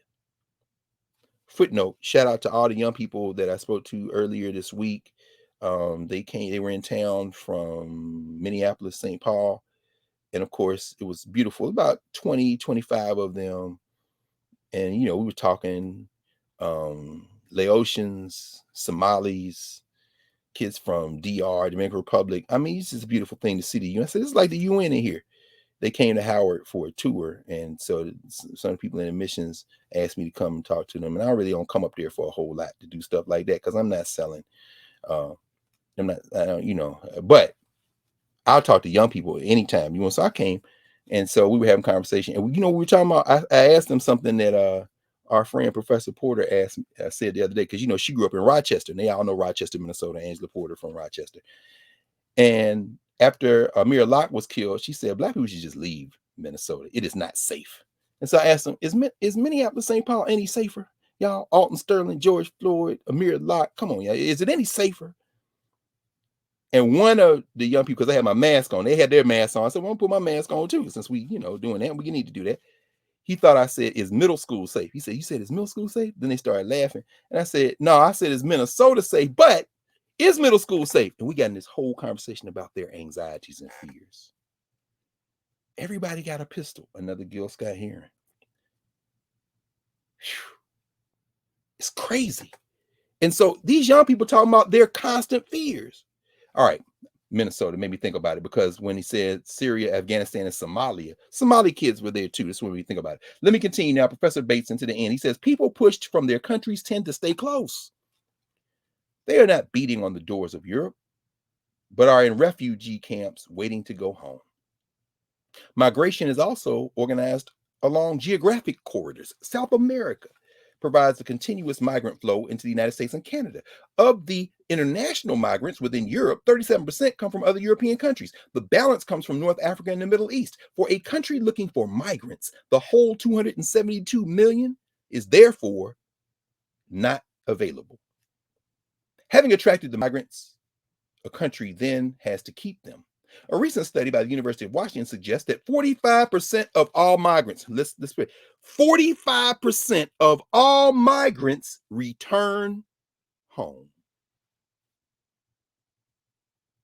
They go back to their families and, quote, good food. He's using that metaphor, right? Mexican migrants within the U.S. provide an interesting example. The number declined by 7% between 2010 and 2019. That ain't true. There's a caravan coming. They coming from Argentina, and they're find it on a map.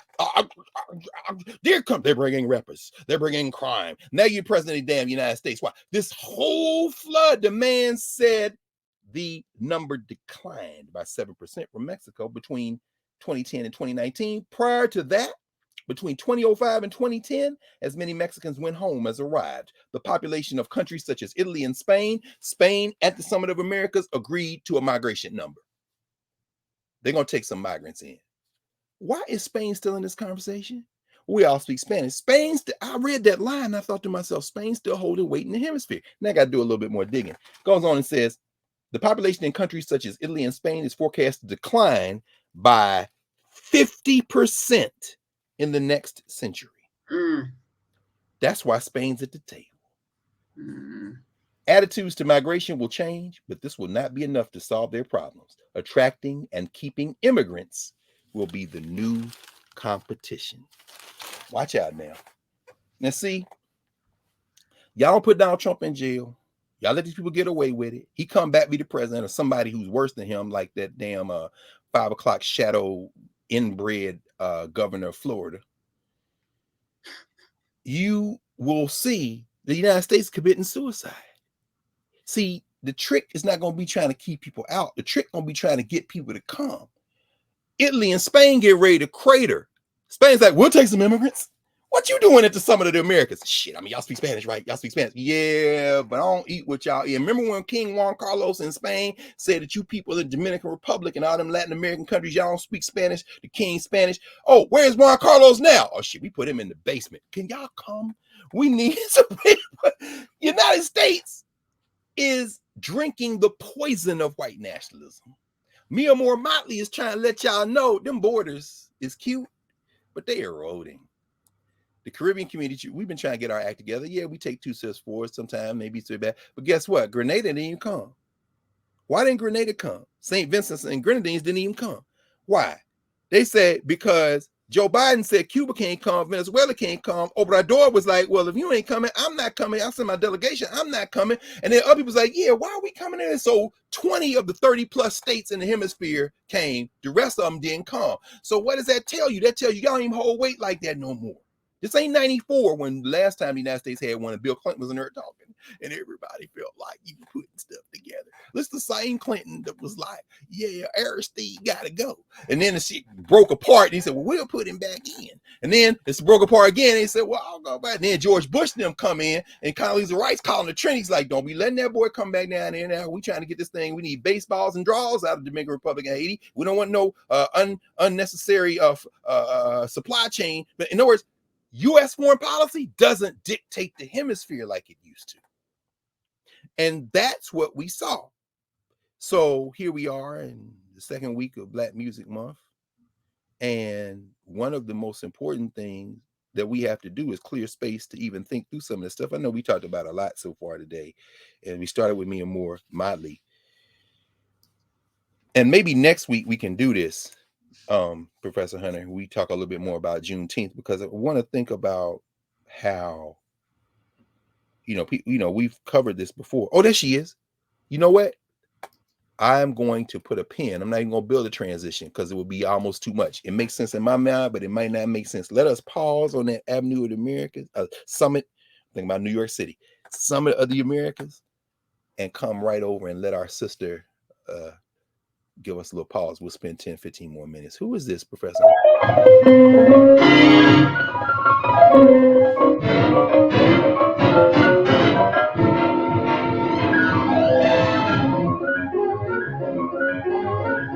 Come on.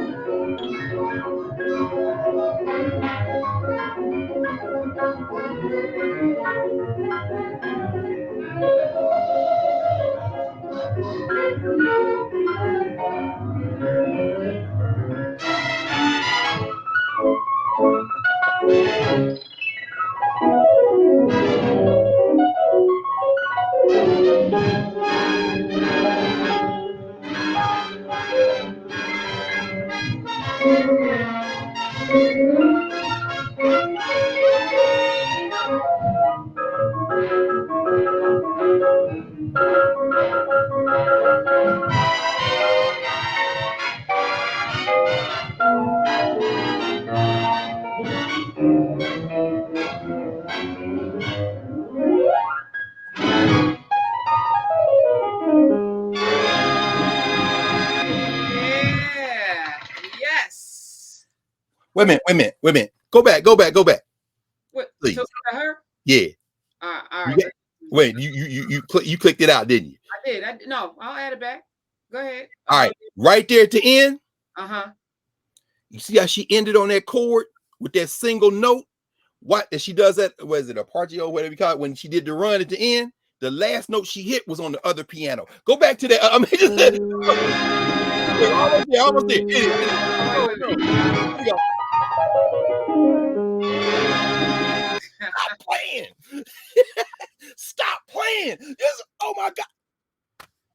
Most dare say, observe the excellence of that. Now, some of y'all have seen Alicia Keys do something like that. No. It's only to pay homage to the great Hazel Scott. And if we don't remember, we'll always forget and we'll think Alicia Keys is the first person to do it. And she's never said that she is. No. She always has paid homage to Hazel Scott because Hazel Scott is the blueprint.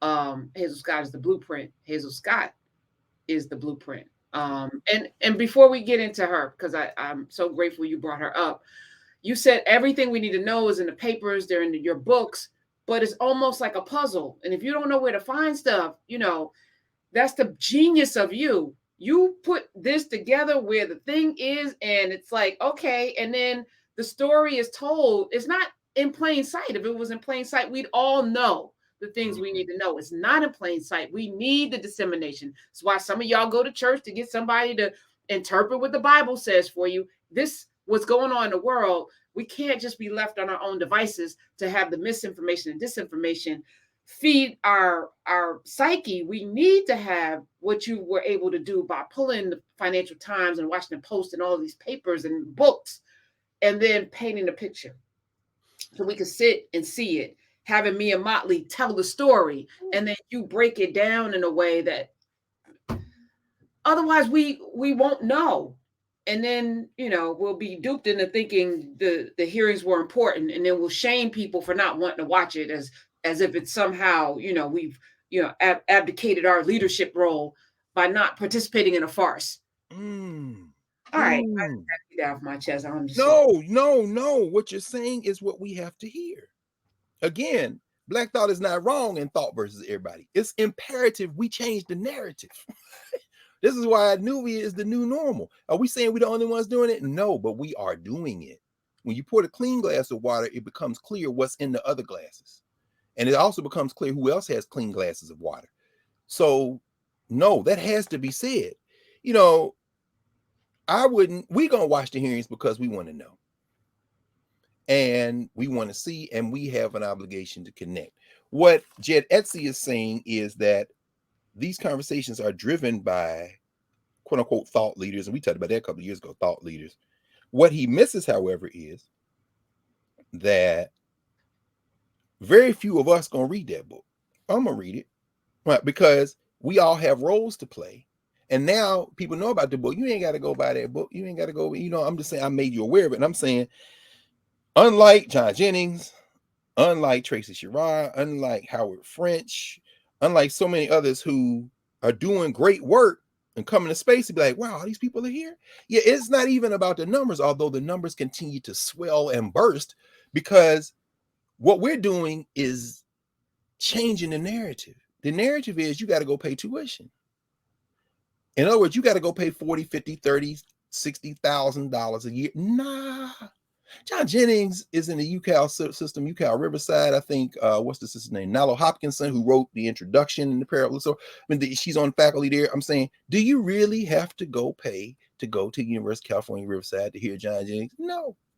Come on with us and have a as rich, and in many ways richer and deeper, because it's unfiltered conversation with connections, as you say, that are being made that you won't have at UCal Riverside. Does that mean you got to leave UCal Riverside? No, well, not today. One day you might decide. Why? Because as we continue to build, what's being revealed is you ain't got to, which is one of the things I told those young people this couple of days ago. They were asking me, say, well, what's the number one thing you love about Howard? I said, I love about Howard the same thing I love about any space where we're around. Us, the people, the conversations. They said, what's the one thing, if you could change, you would change? I told them the same thing I said when we were all at Hershey. I said, I detest petty bourgeois class pretension. I detest it with my whole heart. Well, I said, how many of y'all in here, when you go to college, you be the first in your family? Hands went up. I said, okay, so y'all, you and me, we're going to have the same experience in that regard. Y'all younger than me, so you have a different experience, but y'all have the same experience. I said, I have no respect for any of these institutions when they get pretentious. I said, these people will tell you, you come in as an 18-year-old, and when you leave here as a 22-year-old, you've been made into a leader. I said, who y'all leading? I said, I know in my house, I was never the leader. You know what I'm saying? My niece colored on my law degree. It's sitting in that your with crayons on it. Why? I gave it to my mother. Why is she going in there? And then I came back home one summer. I said, what happened? She didn't color. Well, what the hell? I can get another one or not. I still didn't get no. My point is that it doesn't diminish the licensure. It doesn't diminish these are tools. Why would you, when you see Hazel Scott, as you say, Professor, when you see her, you seeing her daddy, R. Thomas, who was from West Africa, trained, and you seeing really her mother, Alma. Her mother, Alma, was a classically trained, European classic trained pianist and a saxophonist. She said, Hazel Scott said, by the time I was 2.5, I could play the piano by ear. My grandmother was singing, I said, say it again, sing that again. She said, I got it. That's when they were like, this child is a prodigy. Her mom then said, okay, you got to get trained. The parents separated. She moved with her mom and grandmother to New York City, 1924. She was born in 21. She's 3 years old. Hazel Scott's mother, this is genealogy. She played in several all-female bands, all-women bands, so she can make money. She said, and she was friends with like a lot of these musicians. So Hazel Scott got an apprenticeship from the collective. So when you see her, you're not just seeing a genius individual. You're seeing a genius individual whose genius is recognized by her blood family first, and then her cultural community. And she's from Trinidad. All you 8-ounce people, I'm going to tell y'all this one more time, or I'll probably tell you a million more times. Don't let your master define how you view yourself. Don't let your master define how you view each other. Them Africans don't like us.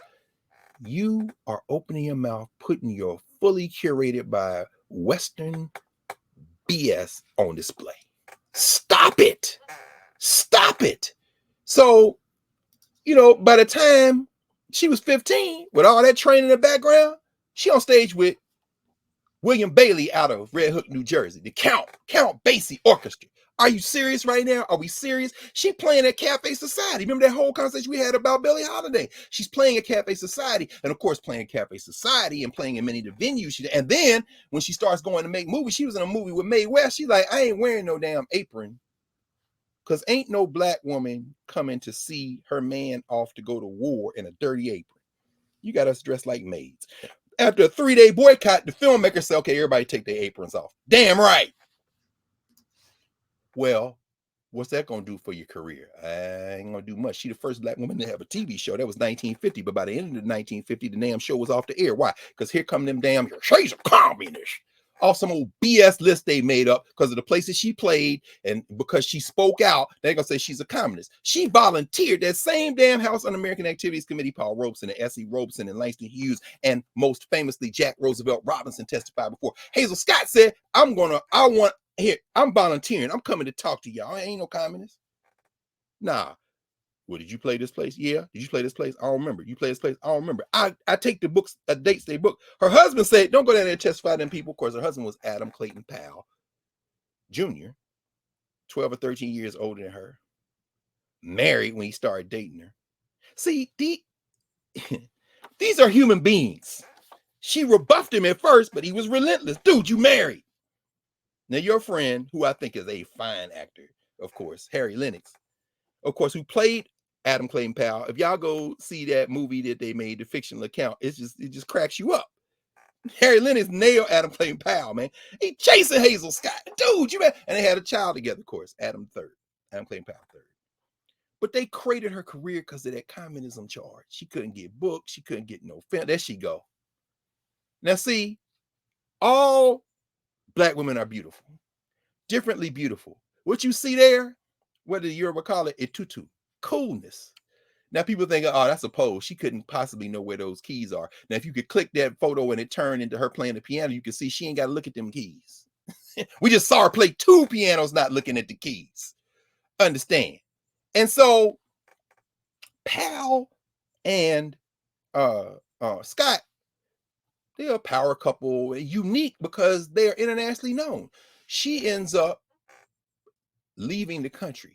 They get divorced, but she goes and lives in France. It is attested. In fact, wow, there are several books.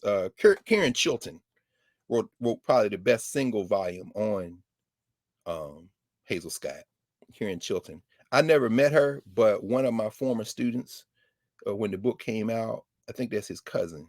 He got her to sign a copy to me, which I cherish. Hazel Scott, man, she spoke like 7 languages. You understand? I mean, Scott and Powell got married when she was 25. So I guess that would have been, what is that? She was born in 1946. 1945. They got divorced 15 years later, formally, but they've been separated from there. She came back to the United States in 67 and, resumed her career. She made some more recordings, she appeared on Julia. She was in Julia. I got to go back now and look at the Julia episodes to see where she was in there. And she made transition in 81 from cancer, young, 61 years old, in fact. But Hazel Scott, again, oh, there they go. Prof, I'm sure you have. I mean, given everything you crossed paths with Adam III and Adam IV, huh? You muted. Yes, I have. I wonder, you ever talk about? He's run for office a lot. Certainly did. Both sons. When I was at the Daily News, they both of them, who don't look like Black men. Right, but then how do Black men look? True. But yeah, you wouldn't know. It's crazy, right? Because especially Adam IV. I look at Adam IV. I seen her. I was like, this. I mean, you could tell he's definitely Adam Clay Powell's son, but he don't. I think his mom is Latina. Yeah. But what the third though? The third is the one who is like balding. He's a little bit, but he don't look like his mom to me. Yeah. What do you look like in real life? I've never seen the third in real life. I'm gonna pull up a picture. Okay. Okay. But you ever heard him talk about his mom in public? No, I mean, again, the unconsciousness of so many young, you 20, 30-year-old journalists, not steeped in Africana ways of knowing. Yes. Which 99.9% of the people who call themselves journalists who are Black are not steeped in Africana ways of knowing. We come through, these spaces where, that petty bourgeois, mentality that you're talking about. We're all chasing this thing to get to a place, and masses always giving you a pat on the head when you mirror and model the thing that makes them comfortable. So you're never really rewarded for doing anything outside of, or asking those questions, which I'm now, because of you, I'm a better journalist. Because of you, I ask better questions. So I just want to say that. I mean, so no. I appreciate that. No, I do. I mean, and we don't think about the importance. And this is where we'll get in for today, just for a pause for a minute as we prepare for next week. And by the way, you all, I talked yesterday, no, day before yesterday with my friend and brother Gerald Horn. He ain't left his house, Karen. Gerald said, I ain't been outside a mile radius of my house since this thing went on. He's sitting at his house. I want y'all, please, let's all understand this together. This is why Nubia and narrative are so important, y'all. Because with resources, I'm not talking about a whole lot of resources. Everybody do a little. Ain't nobody, one person got to do a lot. If you got a lot, you can do a lot. But if you got a little, just a little. Gerald is the Moores Professor of History at the University of Houston. Brilliant brother, prolific writer. He's on. I told him, I said, I interviewed him. We were taping, and I said, man, you stay on this thing. I said, you must write in between interviews. He just started laughing, which is true. He said, I ain't leave within a mile of my house since March 2020. Sitting at his house, Professor Hunter, sitting at his house, everybody, going through research databases. And I told him, I said, you did something I tell my students to do all the time, but you really demonstrated in what I'm about to show you all. So you went through the master's theses and dissertations. He said, yes. ProQuest is the database for that. If you are affiliated with a university or high school, some of the public system, ProQuest, all the dissertations, all the master's theses are uploaded to pretty much in the US. I mean, like mine is there. You name people. Then he bought a microfilm reader. Now, this is what happens when you have an endowed chair at some schools. They give you a budget separate from your salary and everything else, so you can order stuff. He bought a microfilm reader, delivered to his house, then went through interlibrary loan and just started ordering microfilm. He goes through what he has produced in the last couple of years, was just published about 2 weeks ago, 622 pages, called The Counter-Revolution of 1836. Texas Slavery and Jim Crow and the Roots of U.S. Fascism. We're going to talk about this next week. When I tell you Gerald has completely cratered any concept, he says Texas is the most important state. Remember that book he wrote, The Counter-Revolution of 1776? This is the one when the 1619 Project people became aware of it. They really got mad at him. Slave resistance and the origins of the United States of America. So he's saying what happened in the British colonies in 1776, that was a revolution. It was a counter-revolution because the fight was to keep them people in line. They was trying to colonize. He said, well, 1836, when them white boys ran out there to Mexico, northern part of Mexico, and tried to take the top of Mexico off, got caught up, and the United States comes in the Mexican War. We talked about that 1845. I won't get too deep into it. We'll talk about it next week. Anyway, I went through all that to say that, if you want to do a thing, you can do it. The best interviewer I've ever seen, because he knows us, cold, Larry Crow. So somebody's talking, Crow, they'll mention a name or a place or a year. Crow will ask, oh, you said such and such. Do you know so-and-so? And it opens up, and then they start talking about something they would never have thought about. So if he were interviewing Adam Clayton Powell III, he was talking about, and then Paris. Oh, yeah, you did live in Paris. What was your favorite? Where'd your mom take you to eat? Oh, yeah, that's him. He got a little bit of both of them in there. The softness in his face, I would say, is mom. Yeah, Adam Clayton Powell III. See, Larry would ask him about some place to eat in Paris or a song his mom played. And then if you want to get at Hazel Scott, you could ask, tell me about your mother. Or you could say, if you hear something, well, your favorite food is so-and-so. Oh, I heard your mom like one. That reminds me, my mother used to cook. Well, actually, her mother taught her that. In other words, you've got to know, you know what I'm saying, to ask the question that will elicit the governance answer. Because otherwise, you just start, oh, yeah, my mother was a pianist and she got in, House Un-American Activities Committee. No. I want to know, did you ever eat any foods from Trinidad, Tobago? What was your favorite food? So I'm saying, oh, that's a Trinity dish, right? That's not even Port of Spain, right? That's rural. Well, actually, my mother's grandfather. In other words, see, that's when you start. That's where you get a Dr. Amin, Sunyata Amin, who's going to lead you through the food. All of those pieces, all of that science and technology. We start about food technology, right? That leads us to movement and memory, which leads me to the moment I want to end with today in terms of thinking Hazel Scott. When we were talking about Hazel Scott the other day, Professor Hunter, I just put on some Hazel Scott. And listening to her go up and down them keys just brought back a flood of experiences, because some of the songs she was playing, she's got a rendition of Tea for Two. She's got this song Swinging on Nothing. And I'm thinking now about Lester Young, To the Tango. Lester Young with the tape rolling in the studio. Lester Young, unaware that the tape is rolling. Lester Young, known for saying all kind of nasty stuff when he's in between takes. To the tango, to the tango. I'm listening to Hazel Scott going up and down these keyboards with this brilliant, lush arrangement of To the Tango, and I'm thinking about Lester Young saying, drop your draws, drop your draws, drop your draws. Hey, man, the tape is going to take them off, take. Oh, all right, here we go. Let's go back.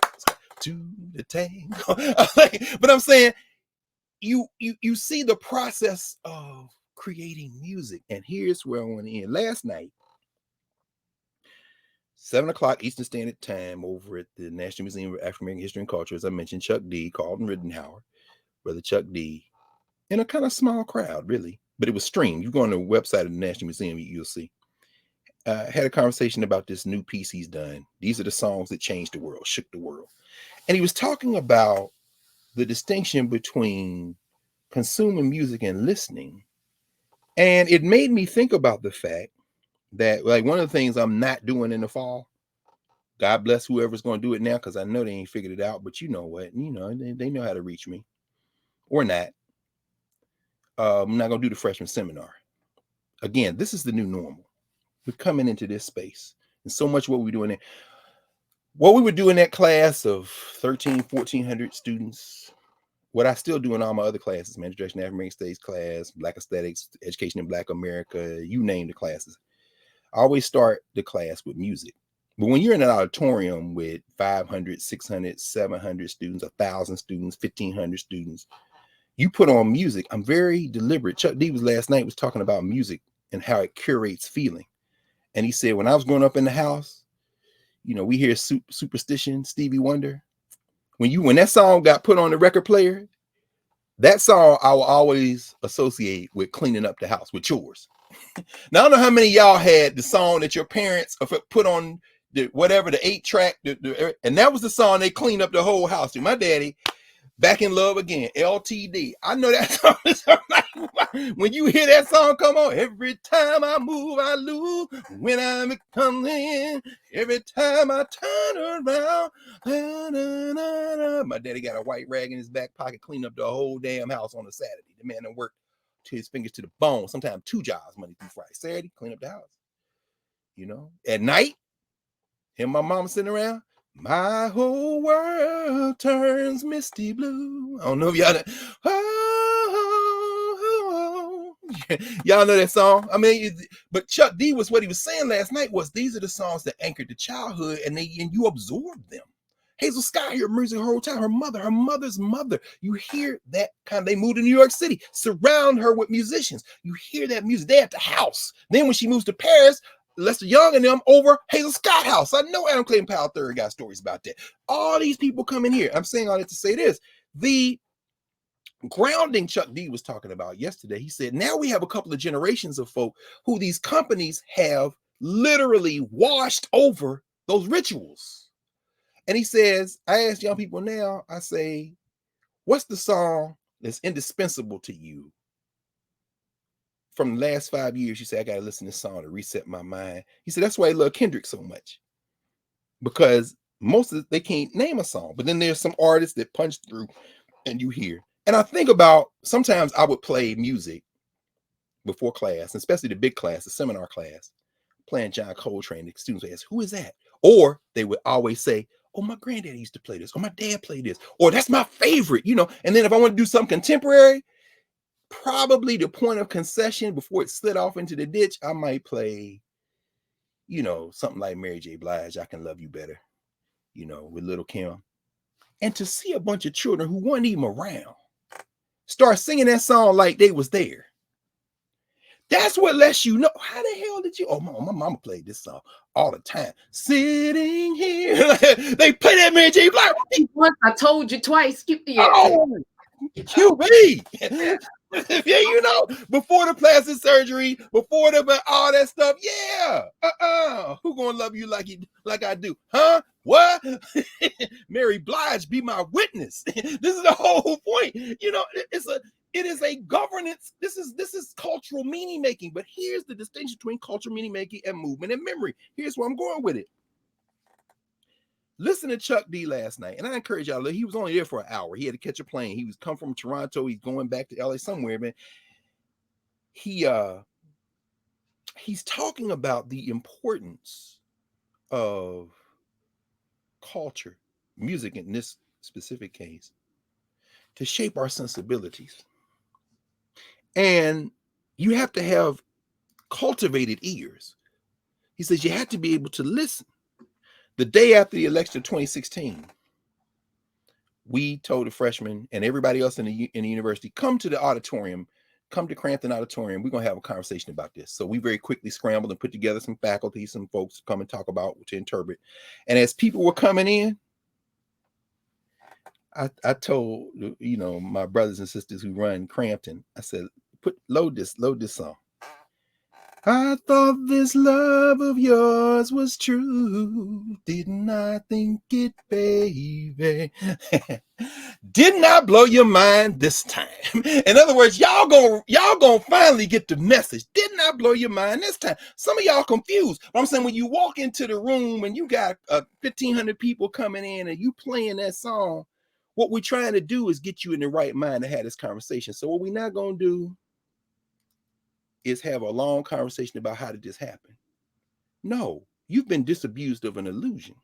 And rather than preach it, rather than lecture it, rather than question and answer it, let's just play the song, And then after that was on, my favorite, Bobby Blue Bland, I pity the fool that falls in love with you and expect you to be true. Now, see, that's what they should have played at the hearings, but they're gonna have hearings all June. They ain't gonna play that. Why? Look at the people.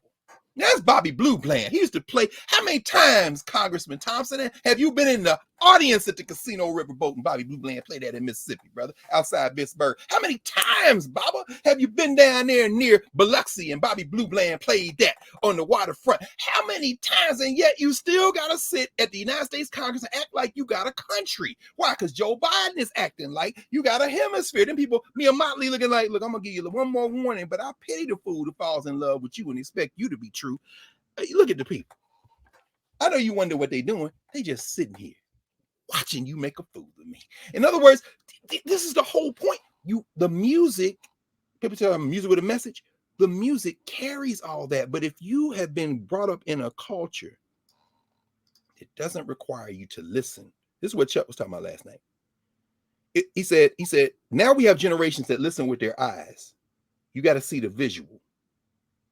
He says, even when he was talking about a song that Kendrick Lamar did with Nipsey Hussle's lyrics. He said, people liked it, but then the young people got to see the video and they say, oh, now we go back.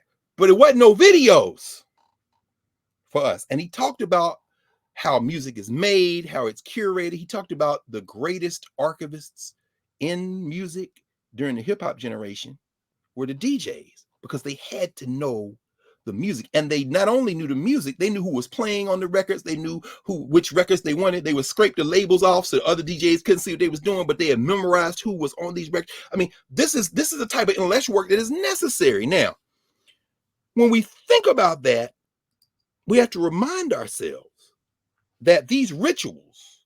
Now, I want to end with this question as we preview Juneteenth.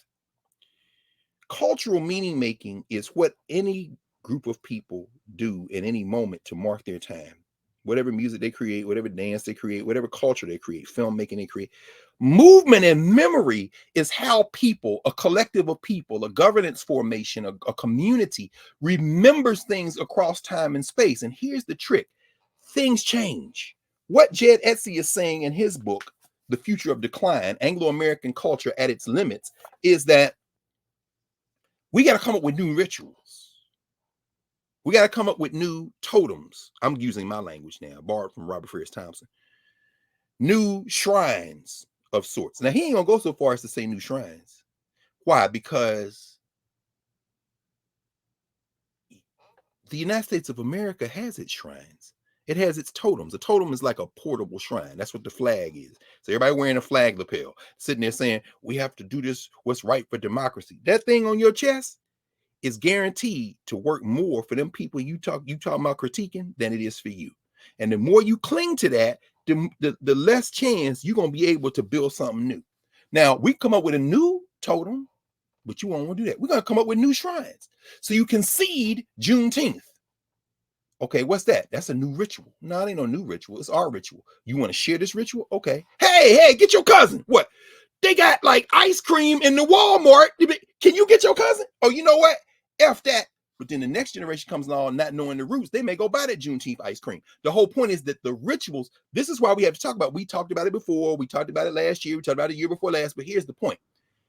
Rituals mean every time it comes back around, it's an opportunity to rethink and to put it in the context of where you are now. Movement and memory. Memory, movement, and memory. Rituals reinforce. Probably two of the purest rituals African people have created in the diaspora, certainly in North America and the United States, family reunions and homecoming. These are the rituals that we come together and redo, you know. Juneteenth is a ritual which we're going to have a little fun with next week because Gerald is talking about several Juneteenths. He talks about two Juneteenths, not only 1865, but 2 years later, Maximilian, who was the French puppet in Mexico, who was installed by the French in there trying to turn Mexico, among other things, back into a slave country because they had abolished enslavement under a African descended president of Mexico, believe it or not, in the 19th century. He was executed on June 19th, 1867. And Gerald uses that to frame the relationship African people have had and indigenous people have with this settler colony called the United States. And he says Texas is the key to it because Texas, them white boys wanted to kill everybody, all the Native Americans, all the black people. They couldn't do it, but they got the United States pulled in. And the next thing you know, Compromise of 1850, you get California, you get New Mexico, you get Nevada. That's all Mexico. The point Gerald is making is that this is an ongoing fight. He said the Civil War, when they surrendered to Appomattox and Virginia, that was just a pause. The white boys was going to try to get Mexico in through the French domination and basically keep the fight going. They all fled to damn Mexico City and they was going to keep the thing going. But what broke their back was the resistance. And he says that resistance continues to today. Shovel mouth bastard Greg Abbott. You can't stop the rain, baby. You might want to watch me a more Mottley, Mr. Energy Stingy with your little energy stingy friends. Why? Because Texas is far from being settled. Your whiteness is shrinking like the whiteness in Spain and Italy. Your whiteness is shrinking like the rest of the world. And guess what? You try to put a wall up at the same time other people trying to beg people to come. The people who colonized the people you try to put a wall up to keep out from their country. The country that taught them that Spanish trying to get them to come near. Why?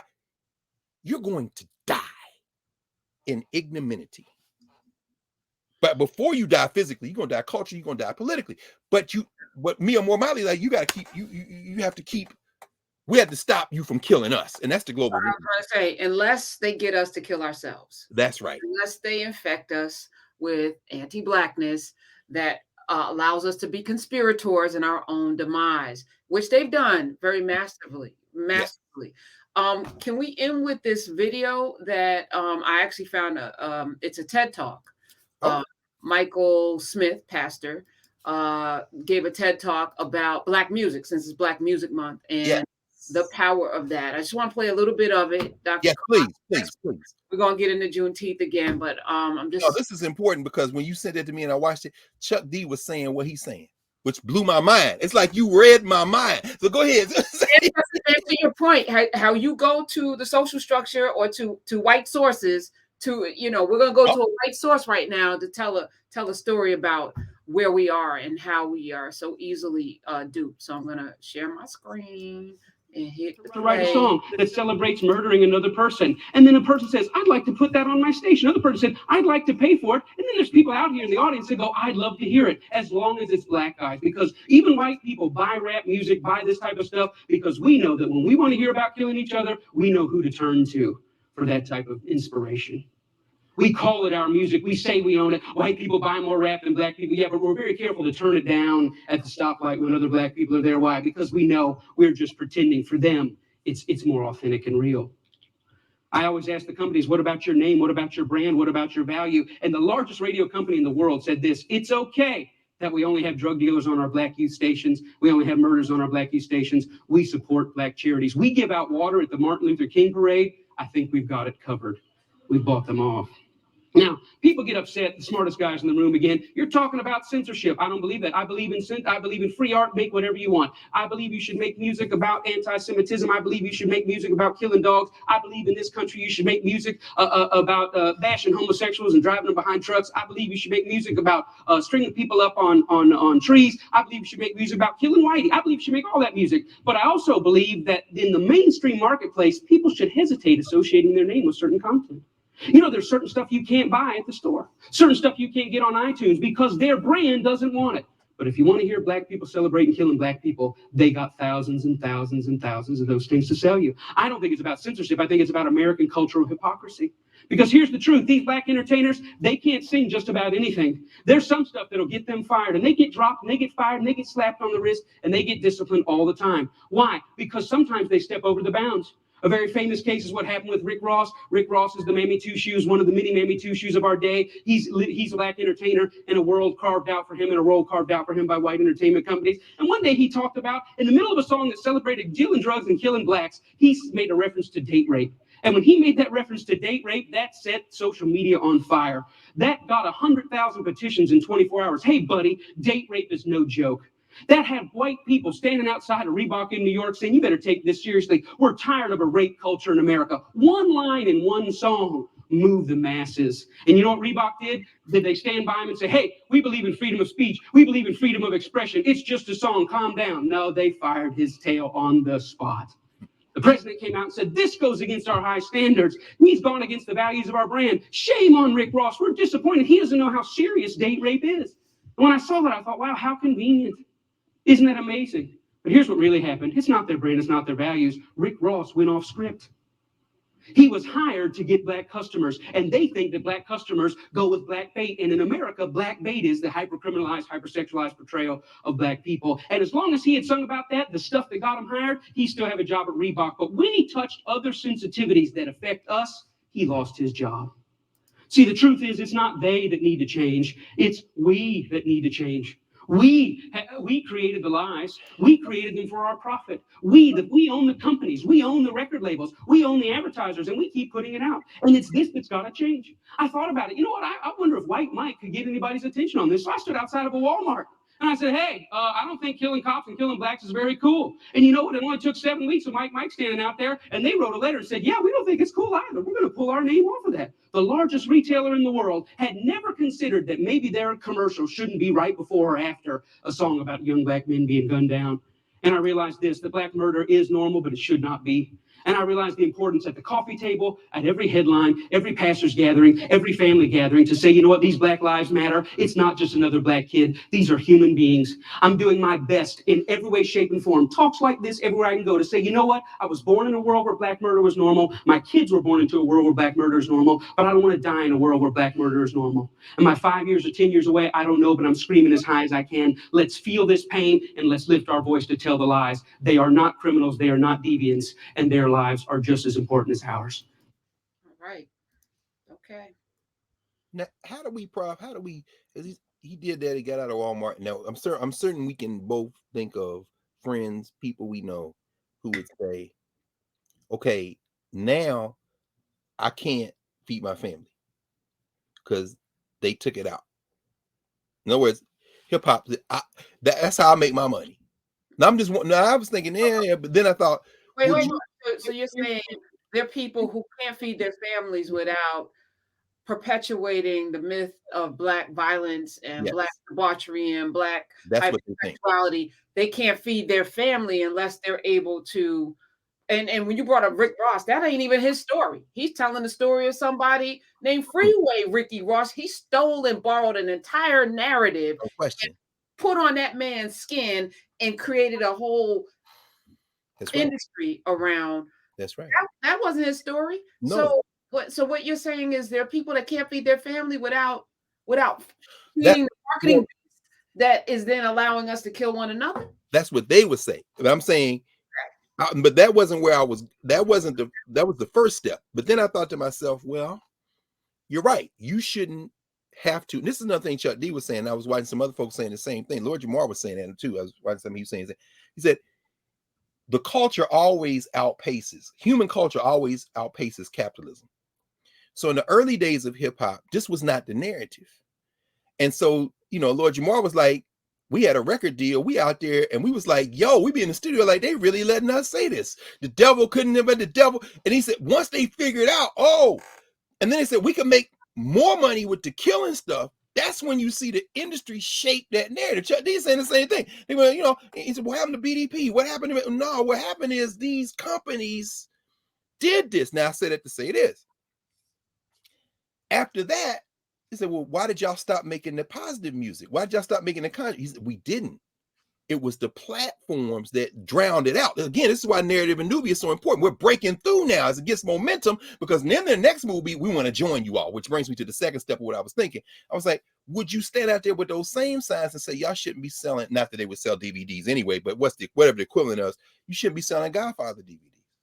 You shouldn't be selling Mission Impossible DVDs. In other words, it was the violence of settler colonial. It was the violence of the West. This is Howard French's point. If y'all had never invaded Africa, you don't know how African state development would have went. Mia Amor Mottley in 2022 is saying we had to come with a new thing, but much of the new thing she's going to come up with, like Hazel Scott's music was inherited through her genes and through the training of her family.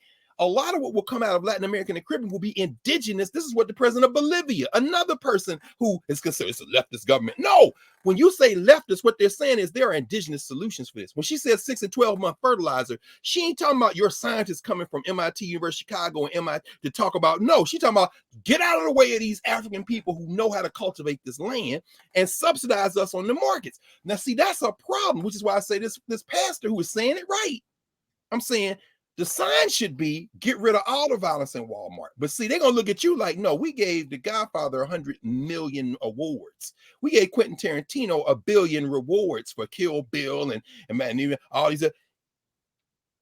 Why do Black people have to be, and I'm not saying at this point we have to be because somebody got to lead it, but whiteness is never interrogated, even in the moments when the issue is interrogated. No, boycott all the violence. Oh, but now you got a problem because Tom Cruise is not going to give up. Top Gun, he's 188 years old and got back in a cockpit with Navy propaganda because you love your military. You want to go bomb somebody. You're not a hero, you're a killer. But when Black people come up shooting each other with pistols, following white people with billion-dollar airplanes bombing each other, the problem is the Black gangsters. No, the gangsterism came from you. And that's, I think, why we have to, I don't know how we do that. I mean, I'll say one other thing. When we get off here in a second, I got to go get dressed and go because Roy Anderson, our brother, who was a stuntman in Hollywood. I don't know if you ever interviewed him. Probably. Oh, yeah. I'm going to send you his information. Roy, brilliant brother. He was a stuntman. He knows the history of Black stuntmen. In fact, Larry interviewed a stuntman. I don't know if he interviewed, but he goes back to Cosby, of course, with I Spy. He forced them to do, somebody do my stunts, and he opened up the Black stuntman. But anyway, Roy is a filmmaker. He made a film on Nanny, the Maroon Town. But this latest one debuts here in DC this afternoon at 5 o'clock over at the American Film Institute here in Silver Spring, downtown Silver Spring. It's called African Redemption. Lou Gossett is in it. Danny Glover is in it. Prime Ministers in the Caribbean. He talked to all the Jamaicans. And by the way, Oz sent the thing. Shout out to Jamaica. They're getting ready to kick the Queen off their headline too. They're gonna write a constitution, and she will not be the head of state in Jamaica. Titular head. Sorry, I know y'all love y'all Queen in the British Empire, but Roy, the film is called African Redemption. It's the story of Marcus Garvey. It's about an hour and a half long. This is the DC has a Caribbean and an African film festival, and the Caribbean Film Festival started yesterday, but today they're going to do African Redemption. And I'm gonna connect y'all because he won a lot of awards. Trinidad and Tobago. He was out of LA at the Pan African Film Fest. He and his wife. I mean, he raised money for years, and it's a film that will make you cry, will make you cheer, it will make you learn a lot. He destroys all these myths around Marcus Garvey. So if African Redemption comes around, y'all make sure you see it. I think they're looking for a distributor now. Hazel Scott, my God. I'm gonna keep it up. Let me see how I can figure out how to do this. Okay. And Monday night now we were finishing Parable of the Sower, and after that we do Parable of the Talents for 2 weeks. So yeah. All right, Nubians, y'all got your, your marching orders, and of course, tomorrow is Maroon's medicine check. Maroon's medicine chest. I didn't say this to you, Prof. Off camera. We were thinking. I talked to Sunyata briefly this week, just for a second, about she published a piece on the foods of Juneteenth in the Washington Post yesterday. So if y'all go on and look, she's talking about the red drink, the red, all, and what red means. Now, she's had that conversation with us many times. You know what I was thinking? Since next Saturday be the day before Juneteenth, I wonder, should we just do a meetup, like a virtual meetup, and go through some of that red? Since y'all think Juneteenth is about y'all, no problem. Let's get Dr. Ahmed in here. We talk about Juneteenth from a completely different. I don't know. I'm totally open to it. I think that is amazing. I'm trying to find her article right now, so I can post it. But we'll put it in Nubia. She just put it in. So all right. Love y'all. Love you. Thank you, Nubians. Thank you, Dr. Carr. Appreciate you. Thank you so much. And we'll see y'all in them Nubian streets. I gotta get back. I gotta finish rereading. Yes, Octavia, I gotta finish reading. This Professor Hunter is not playing, y'all. When is this gonna drop, Prof? You still working it out? Next week, Urasis and I have been in Carl in the lab with it. Hopefully to be ready for her birthday, which is what we want to do, is to honor her. But I'm at chapter 19. I gotta finish this book. Oh, we got time. Little one word at a time. It's I went back and looked at the graphic novel, and I'm looking at the two, and I'm just saying, John Jennings and Damian Duffy, man. Look, it's a different world. Like he talked to us about us Monday night. What they do is so, and like he said, I'm living in South LA, and I'm looking at this. I'm thinking about what as I'm reading. I'm thinking, so that's why I used all those reds, all those blood. I mean, it's like, yo, man. Hey, y'all, if you're not yet in Newbie, please. This is the new normal. Let's be jailbreaking it now. We jailbreaking it. But come with a brick. Come with a brick. Bringing something that will add to our growth. That's exactly right. That's right. All right. Dr. Carr, thank you. All right, we're going to finish with her. Let her have a solo layout, full screen. Boom. Wow. Yeah.